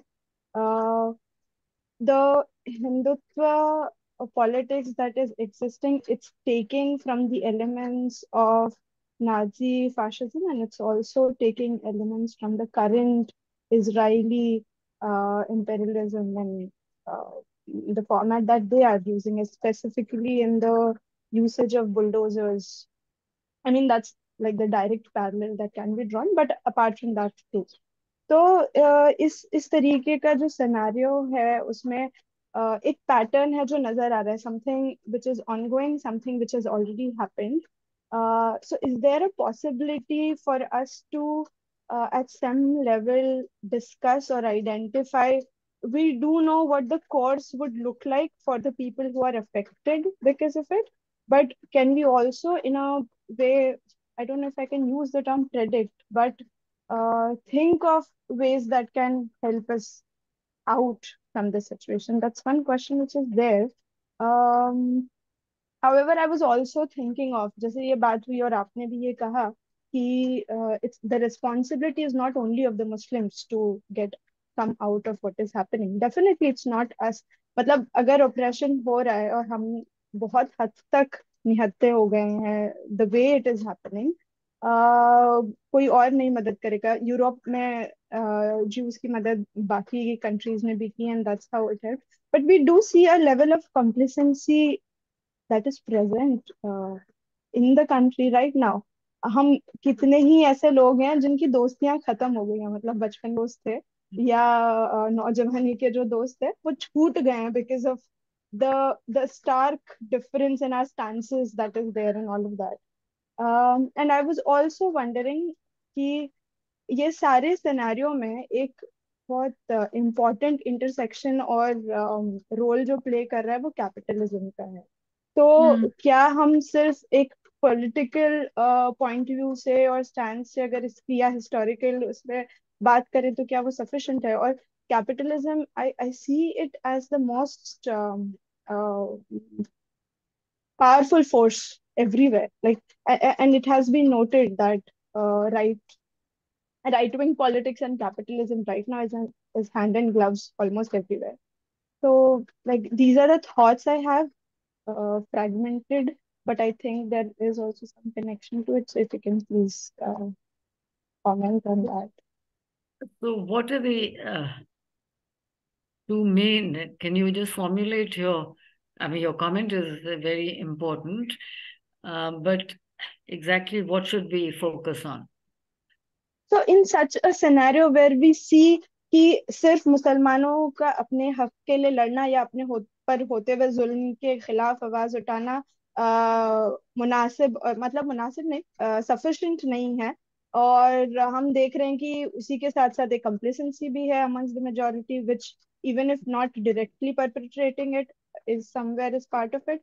What can we do then? अगर एक स्ट्रक्चर नजर आ रहा है, क्लियरली नजर आ रहा है कि एक जो हिस्ट्री में दोहराया गया गाइड बुक है उसको उठा के यहाँ पर हम पर लगाया जा रहा है, and there is also another guide book जिसका मिक्सचर लेकर कोई एक टूल बना दिया बीजेपी ने और हम पर चला रहा है. तो क्या हम उससे बाहर निकलने का कोई तरीका उस फॉर्म में एटलीस्ट सोच सकते हैं, या can we ask for it in any form? आप कहाँ पे बेस्ड हैं? आप मैं कहाँ? मुंबई में. बम्बई में. अच्छा, She's Bombay. the first Muslim women counselor at TIS. ओ, काउंसलर है, मतलब ये कि मेंटल हेल्थ प्रोफेशन कॉर्पोरेशन में. जी, No. Mental health counselor I'm a mental at health Tata professional. Institute of Social Sciences. You're a what, sorry? I'm a I mental health professional, so I do mental health counseling for students oh, at Tata Institute of Social अच्छा. Sciences, and I'm also an alumna of this.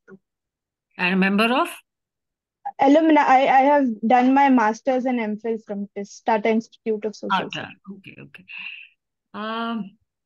नहीं, आपने जो दो बातें उठाई वो ये कि एक तरफ असर्शन और दूसरी तरफ कंप्लिसिटी और कंप्लेसेंसी मेजॉरिटी कम्युनिटी की, जिस वजह से कभी कभी मुसलमानों को एक अपना वो करना पड़ता है.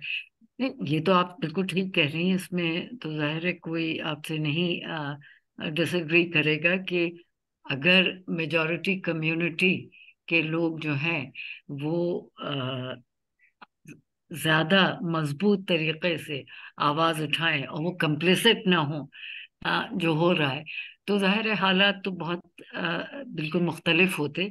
और ये जो आप कंप्लिसिटी और एक तरह से ये दो चीजें हैं और ये दोनों इंटरेस्टिंग कॉन्सेप्ट्स हैं. एक है कंप्लिसिटी और एक है कंप्लेसेंसी.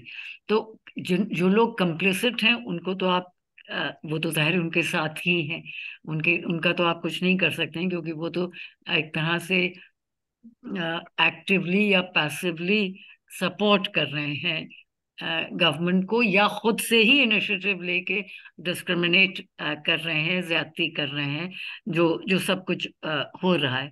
और एक चीज है complacency, which also is an important concept, कि बहुत से लोग हैं जो कंप्लिसिट नहीं हैं और जो शायद जिनको एक तरह से एहसास है कि जो हो रहा है वो गलत है.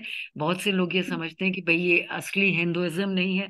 बहुत से लोग समझते हैं कि ये इनह्यूमन है, ये बिल्कुल अनकॉन्स्टिट्यूशनल है, ये एक तरह की सिविलाइज्ड सोसाइटी में नहीं होना चाहिए. तो ये बहुत से लोग हैं जिनको कि ये एहसास है. मगर वो जो आपने बात कंप्लेसेंसी की कही, वो इंटरेस्टिंग है कि इसके बावजूद वो लोग सामने एक्टिवली नहीं आ रहे हैं. और ये हम लोगों को समझना चाहिए. एक चीज तो है कि ये समझें कि जो लोग एक्टिवली या इम्प्लिसिटली सपोर्ट कर रहे हैं वो तो जाहिर है वो हिंदुत्व के इन्फ्लुएंस में है और बीजेपी के इन्फ्लुएंस में है, आरएसएस वगैरह के. मगर बहुत से लोग हैं जो कि नहीं है, मगर उसके बावजूद और उनको मालूम और उनको इसका अंदाजा भी है जो हो रहा है वो गलत हो रहा है, बिल्कुल गलत हो रहा है, अनकॉन्स्टिट्यूशनल है, और जो पूरा एक आइडिया ऑफ इंडिया है उसके वो खिलाफ है. मगर फिर भी वो नहीं आवाज उठा रहे हैं. उसमें भी बहुत से लोग ऐसे हैं कि वो जानते हैं कि ये गलत हो रहा है, मगर उनको लगता है भाई उनके ऊपर तो उसका कोई खास असर हो नहीं रहा है. वो अपने जहां भी वो रहते हैं, जब वो बॉम्बे में है, अच्छी जगहों पे रहते हैं, एक सेफ्टी सिक्योरिटी है, जॉब्स हैं, जॉब सिक्योरिटी है, इकोनॉमिक सिक्योरिटी, तो उनके ऊपर तो उसका कोई असर हो नहीं रहा है. तो जब तक तो वो लोग सामने नहीं आ रहे हैं. मगर बहरहाल एक सोसाइटी में एक तबका तो है, और शायद हिंदुस्तान में इस वक्त वो इतना बड़ा तबका नहीं है. जो जैसे कि सीए में हमने देखा, सीए के में जब प्रोटेस्ट हुआ तो बहुत से लोग सामने आए जिनके ऊपर उसका कोई असर नहीं हो रहा था. जैसा कि मैंने पहले कहा कि कितने लोग थे यूनिवर्सिटीज वगैरह में जिन्होंने बहुत ही एक्टिवली सपोर्ट किया एंटी सी ए इक्वल सिटीजनशिप के प्रोटेस्ट को, इसके बावजूद कि उनके ऊपर असर नहीं हो रहा.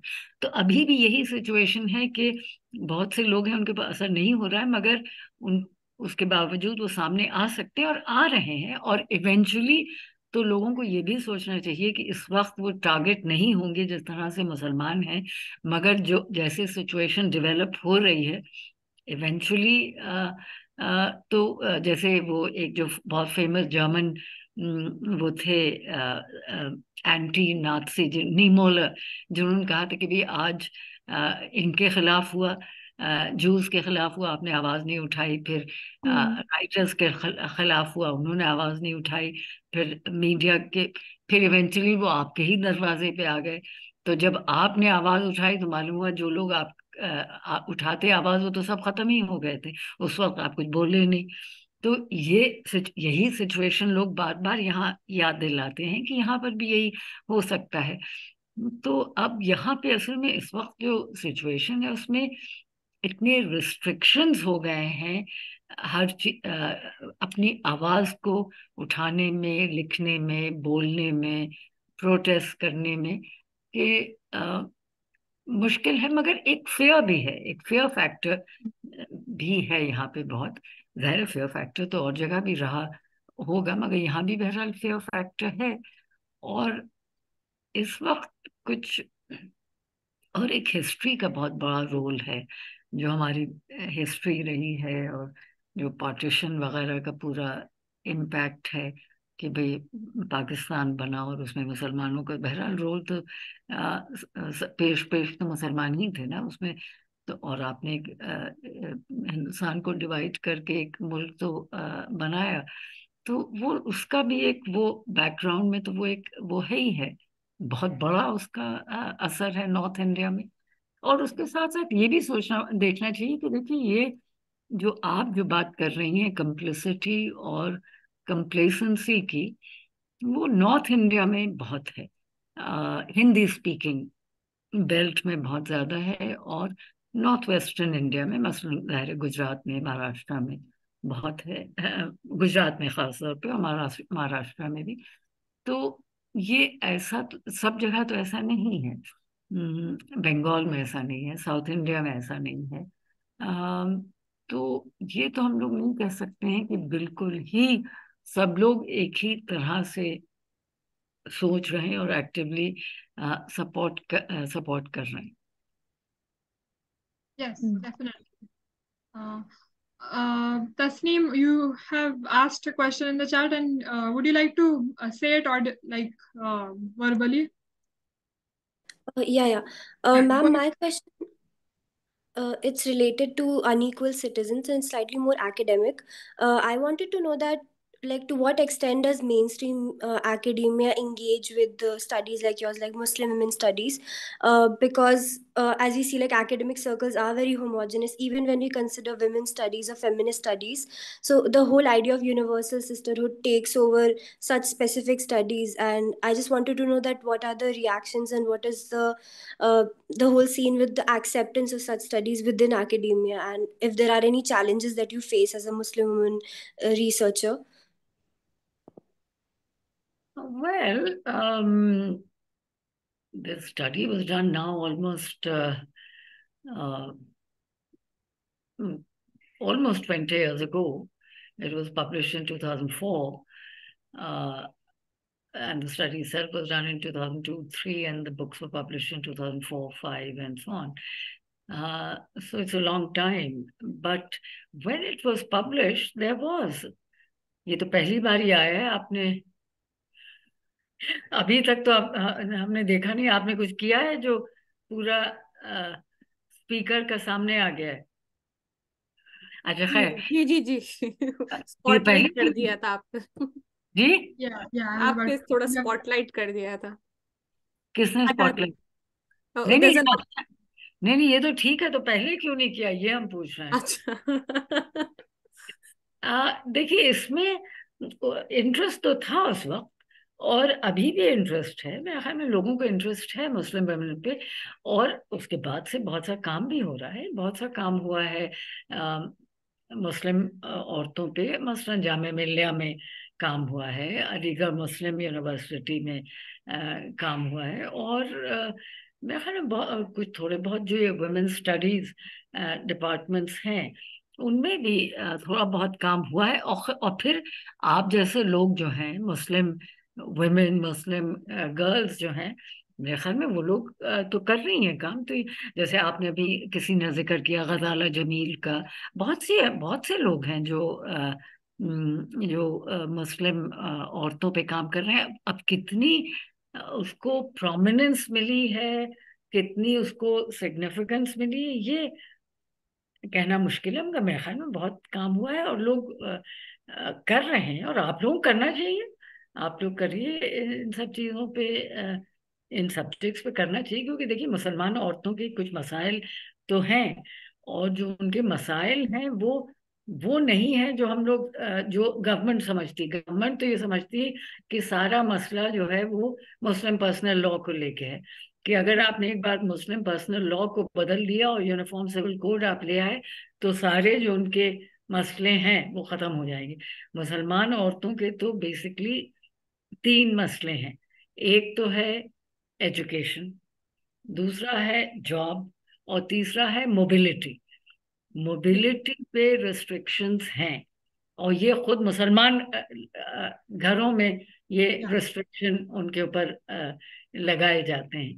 तो ये है 3 इश्यूज, एजुकेशन, एम्प्लॉयमेंट और मोबिलिटी। और यही इस पे काम होना चाहिए, इस पे काम होना चाहिए कि भाई क्या मुस्लिम गर्ल्स एजुकेशन पे काम होना चाहिए, मुस्लिम वुमेन्स एजुकेशन पे, और उसकी क्या रिलेशनशिप है जॉब से, कि मुसलमान औरतें की जब उनको मतलब एजुकेशन, अब ये तो क्लियर है कि मुसलमान औरतों में मुसलमान लड़कों के मुकाबले में ज्यादा एजुकेशन है, इसलिए कि वो स्कूल कंप्लीट करती हैं, कॉलेज भी जाती हैं। मुसलमान लड़कों में तो बहुत ड्रॉप आउट हो जाता है क्लास 8-9 के बारे में, क्योंकि वो फिर सेल्फ एम्प्लॉयमेंट में या जो घर में काम हो रहा है उसमें लग जाते हैं। मगर फिर भी ये एक इशू है ये देखने का कि मुसलमान औरतें जो कंप्लीट कर रही हैं एजुकेशन, जो 12वां कर लेती हैं और फिर कितनी कॉलेज में जा रही हैं, और जो कॉलेज कंप्लीट कर रही हैं, बीए वगैरह कंप्लीट कर रही हैं, किस तरह की का पोस्ट स्कूल एजुकेशन क्या है। अब देखिए, अब इतनी तो ये सब चीजें एग्जामिन होना चाहिए। और एजुकेशन और जॉब्स का क्या रिलेशनशिप है, क्या वो जॉब्स और जाहिर है ज्यादातर मुसलमान औरतें काम नहीं कर रही हैं, बहुत कम। जनरली इंडियन वुमेन से unemployment is very high. It is higher than in, for example, in Bangladesh. It is higher than in most other countries. In general, Muslim women's employment worldwide is not very high. Now, I think these are issues that obviously has to do with the conservatism of the community. That doesn't have to do with discrimination by the government. In India, it may well be due to government discrimination or state discrimination. But surely in Pakistan, that won't be the case. If there is discrimination in Pakistan, it is gender-based discrimination. It's not, it doesn't have to do with being Muslims. And if in other Muslim countries, women are not working as much. So I think we need to compare, for example, Muslim women's employment in India with, let us say, Indonesia, or with Pakistan and Bangladesh, or some other country where Muslims are in a minority. I think these are interesting issues that need to be examined. But most importantly, the relationship between education and jobs, and in India, what is responsible for it? Is it families themselves which don't want women to go and work? Or is it lack of opportunities or discrimination? So there are many issues that all of you should be looking at. Yes, ma'am, definitely. I had a few questions, but you've like related to this book, but you've covered all the points now, like relating, like especially one thing you mentioned, like the relationship between, or the correlation between higher education and employment. So do you think this larger structural issue that we have within higher education, which is the lack of skill impartation, so how far do you think that has an effect on the employment rate? Like, I think that is the point. I think you're quite right. If you look at Hindu men, I mean, in general in India, unemployment is a big issue. We know. I mean, unemployment is at a 45-year high. So it's not just that Muslims are not getting jobs. Hindus are also not getting jobs, because there aren't that many jobs that are available, because the kind of economic development that we have now, and with the growth of technology and the advance of technology and automation and so on, there are fewer and fewer jobs. And also because Indian economic growth has been pushed by the service sector rather than by manufacturing, as in China, where because it's pushed by manufacturing, there are many more jobs. So of course, jobs there's a crisis of jobs in India. But the fact is that their skills that you just talked about, I think that is something that should be encouraged. And I don't know, but I'm just wondering how many women, Muslim women, after school completion are learning skills, are going for skill-based training in ITIs. I mean, there are, after all, Indian Technical Institutes, not IIT, but ITIs. I'm not aware how many women actually go to ITIs and acquire those skills, because that is one area where there are some possibilities in the informal sector. Yes. Let's take some, let's see the questions in the chat really quickly. Okay, just before I see the question in the chat, one last question I have, ma'am, is I just want to segue into this, like, since we're talking about, development, like the nature of development itself, which is not, which is creating these high rates of unemployment. One of the very prominent themes that like the current ruling party has used is of anti-elitism, like populist anti-elitism. So, but at the same time, the ruling party is also famous for, favoring crony capitalists and like taking, even in fact going so far as to take their funding also from crony capitalists. So I'm just curious to understand how does the ruling party manage this? Like, how do they manage to convince their support base of their anti-elitist orientation on one hand, while still, like, how does their support base understand that? How does their support base understand anti-elitism? Yeah, well, like they claim to be anti-elitism. How they understand it, that I don't know really. And I won't be able to say very much about how their support base, because I haven't talked to their support base or done any work on that to know. Like, how do they, like, do they not, like, I'm just curious to understand, like, I understand your how point. do they see the contradiction? Yeah. I understand your point. So you're saying, no, but there are two issues. One is, how do they understand it? But the fact of the matter is that this anti-elitism is appealing to people. It is appealing to people. And somewhere this whole idea that previous governments were highly elitist and everyone was educated in St. Stephen's or IITs and went to Oxford, Cambridge, and Harvard, and so on. And therefore, the Prime Minister famously made a distinction between hard work, which he represents, and Harvard, which Amartya Sen. Harvard, yeah, Harvard. Yeah. So, but not just that. I mean, the fact is that the Prime Minister himself comes from a different social background. The fact that he belongs to the OBC community, and even within the OBC community, to what are called the more backward OBCs among them. So that he doesn't even have to say it, although it is said by everybody else in his party that he's an OBC and that he comes from, and of course he did project himself as someone coming very very modest background and so on. So surely that does appeal to people. It does appeal to people, and that is then contrasted with the so-called dynasts who come from privileged backgrounds, who've got everything on a silver spoon and so on. So that, I think, and this whole idea of empowering the ordinary people who come from the backward sections of society, both in caste terms as well as class terms, I think that is not unique to India. That is what is typically populist. Anti-elitism is a very important element of populism, and especially right-wing populism, even though many populist leaders in Europe, for example, who are right-wing, like what's her name, the leader in Marie Le Pen, Marie Le Pen, and or present, sorry, Italian Prime Minister.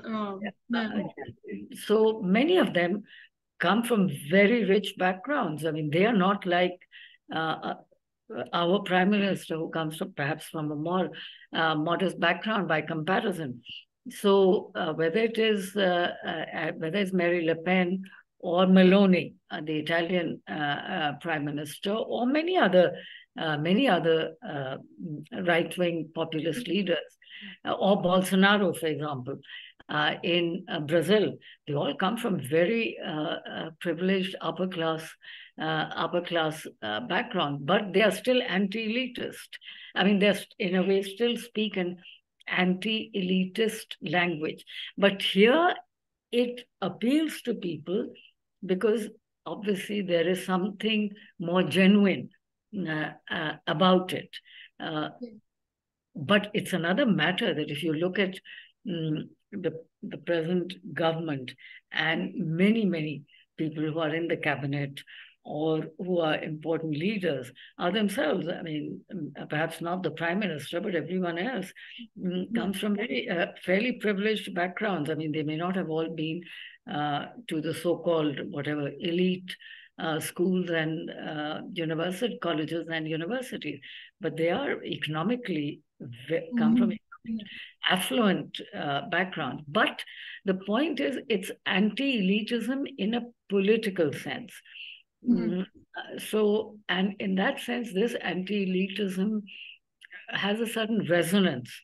It appeals to people between us and, that we have been excluded because we just, that's right. So yes, but the contradiction, that's what I've just pointed out, that if you look at the majority of the leaders, there is a contradiction between their anti-elitism and their own elitist background. Yes.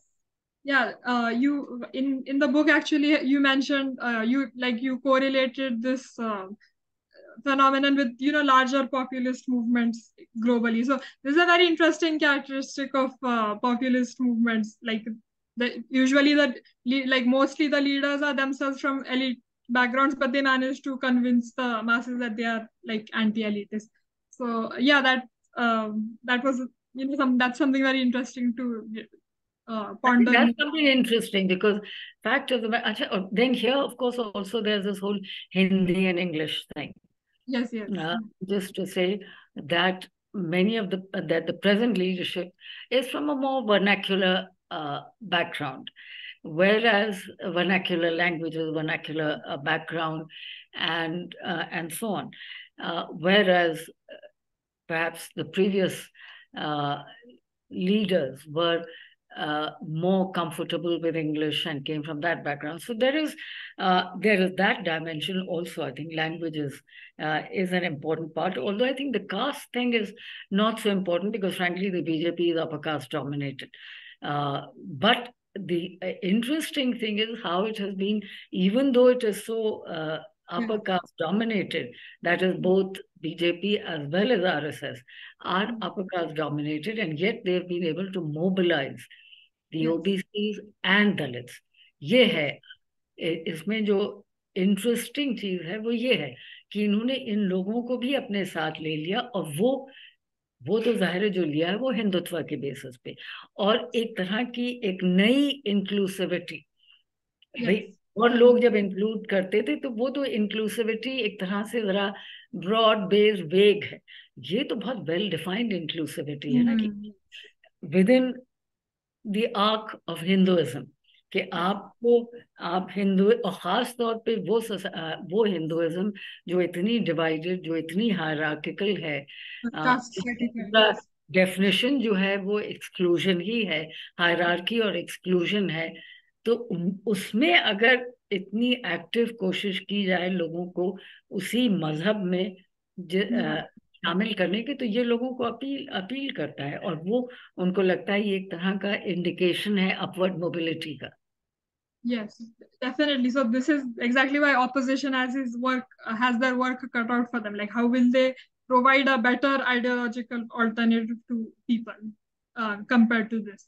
So thank you so much, ma'am. It was really an amazing and really seriously such an enlightening experience to talk to you. And in this day and age where serious academia is on a decline, it's really a privilege to interact with such Actually, you are absolutely right. मतलब बहुत सी चीजें हो रही हैं जो कि गलत हैं, मगर मुझे लगता है जो सबसे ज्यादा नुकसान हो रहा है वो एजुकेशन का हो रहा है। सबसे ज्यादा जो नुकसान है वो हायर एजुकेशन और यूनिवर्सिटीज का, और एक तरह से यूनिवर्सिटीज का तो डिस्ट्रक्शन ही हो रहा है। उसकी बहुत सी वजह हैं, और ये रिवर्स हो पाएगा या नहीं ये कहना मुश्किल है, इसलिए कि इतने डीप सीटेड चेंजेस हो रहे हैं, और इतना एक तरह का एंटी इंटेलेक्चुअल माहौल है। और वो एंटी एलिटिज्म और एंटी इंटेलेक्चुअलिज्म जो है दे गो हैंड इन हैंड। जो एंटी एलिटिस्ट हैं वो एंटी इंटेलेक्चुअल भी हैं, और पॉपुलिज्म जो है वो पॉपुलर है। पॉपुलिज्म उसके दो डायमेंशंस हैं, एंटी एलिटिज्म और एंटी इंटेलेक्चुअलिज्म। और देखिए जिस भी मुल्क में एंटी एलिटिज्म इतनी वाइड स्प्रेड हो जाए जो कि यहाँ पे हो रही है, उसमें मेरे ख्याल में उस सोसाइटी का फ्यूचर जो है वो जरा बहुत ही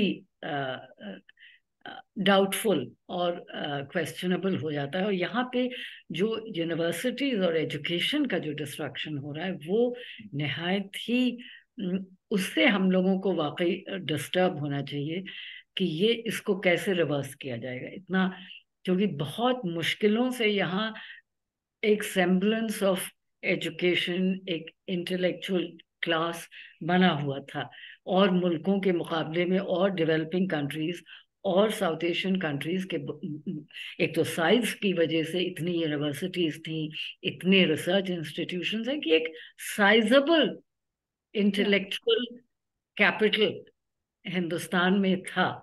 मगर अब ये जो पूरा एंटी इंटेलेक्चुअल माहौल है, and it's become kind of इसकी एक ब्रांड वैल्यू हो गई है, and it's a badge of honor to be an anti-intellectual. तो उसका ज़ाहिर एकेडेमिया पे तो असर हो गई, क्योंकि अब एकेडमिक्स की और एकेडेमिया में खासतौर पे सोशल साइंसेस और ह्यूमैनिटीज़ की तो बहुत अहमियत कम हो गई। ठीक है, इंजीनियरिंग की फिर भी है, मेडिसिन की है, टेक्निकल एजुकेशन की है, इन सब चीज़ों की है, मगर क्योंकि सोशल साइंसेस और हिस्ट्री वगैरह जो हैं उनका उनकी तो डेफिनेशन ही है क्रिटिकल इंक्वायरी।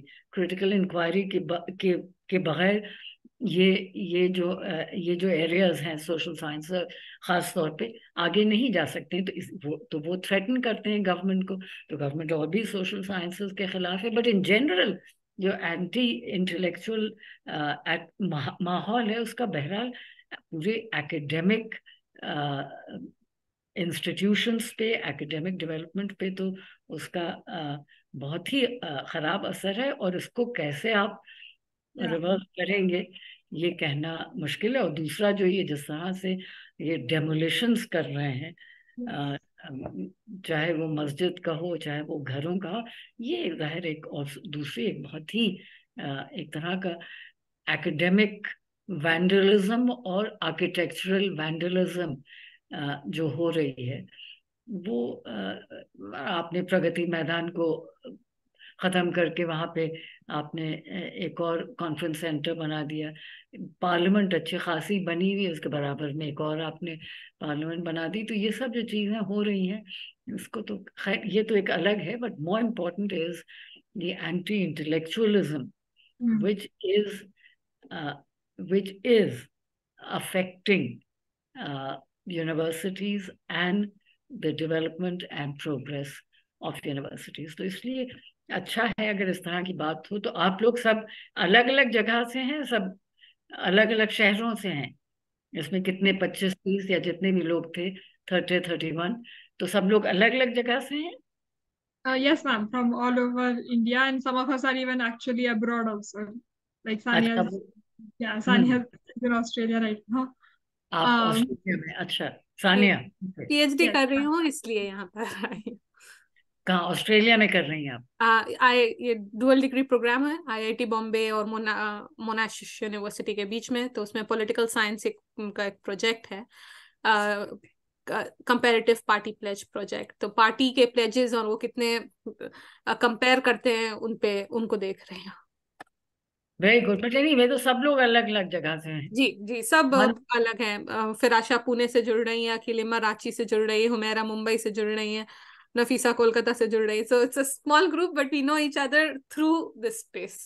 तो आपके ग्रुप में कितने लोग हैं? 30? नहीं, आज जुड़े 30 है, और अलग अलग चीजों में जिनका अलग अलग शौक होता है तो अलग अलग उसमें जुड़ते हैं।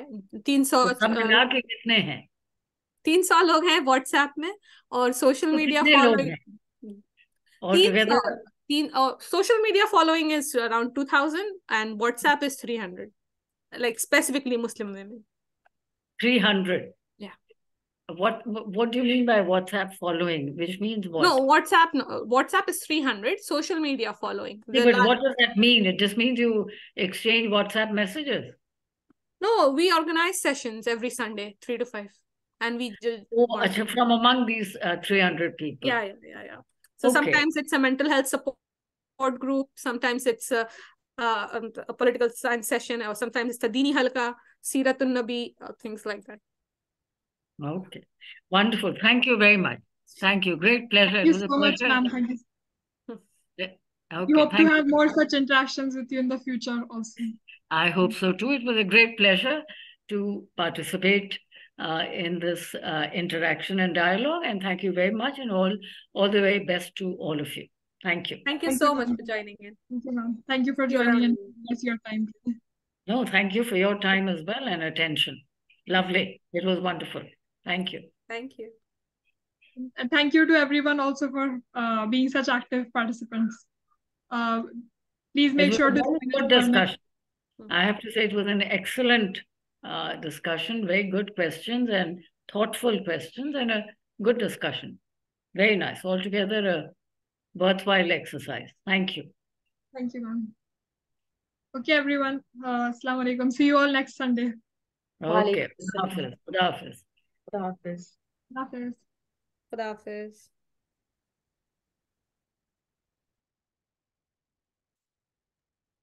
उसको मैसेज करोगी ना?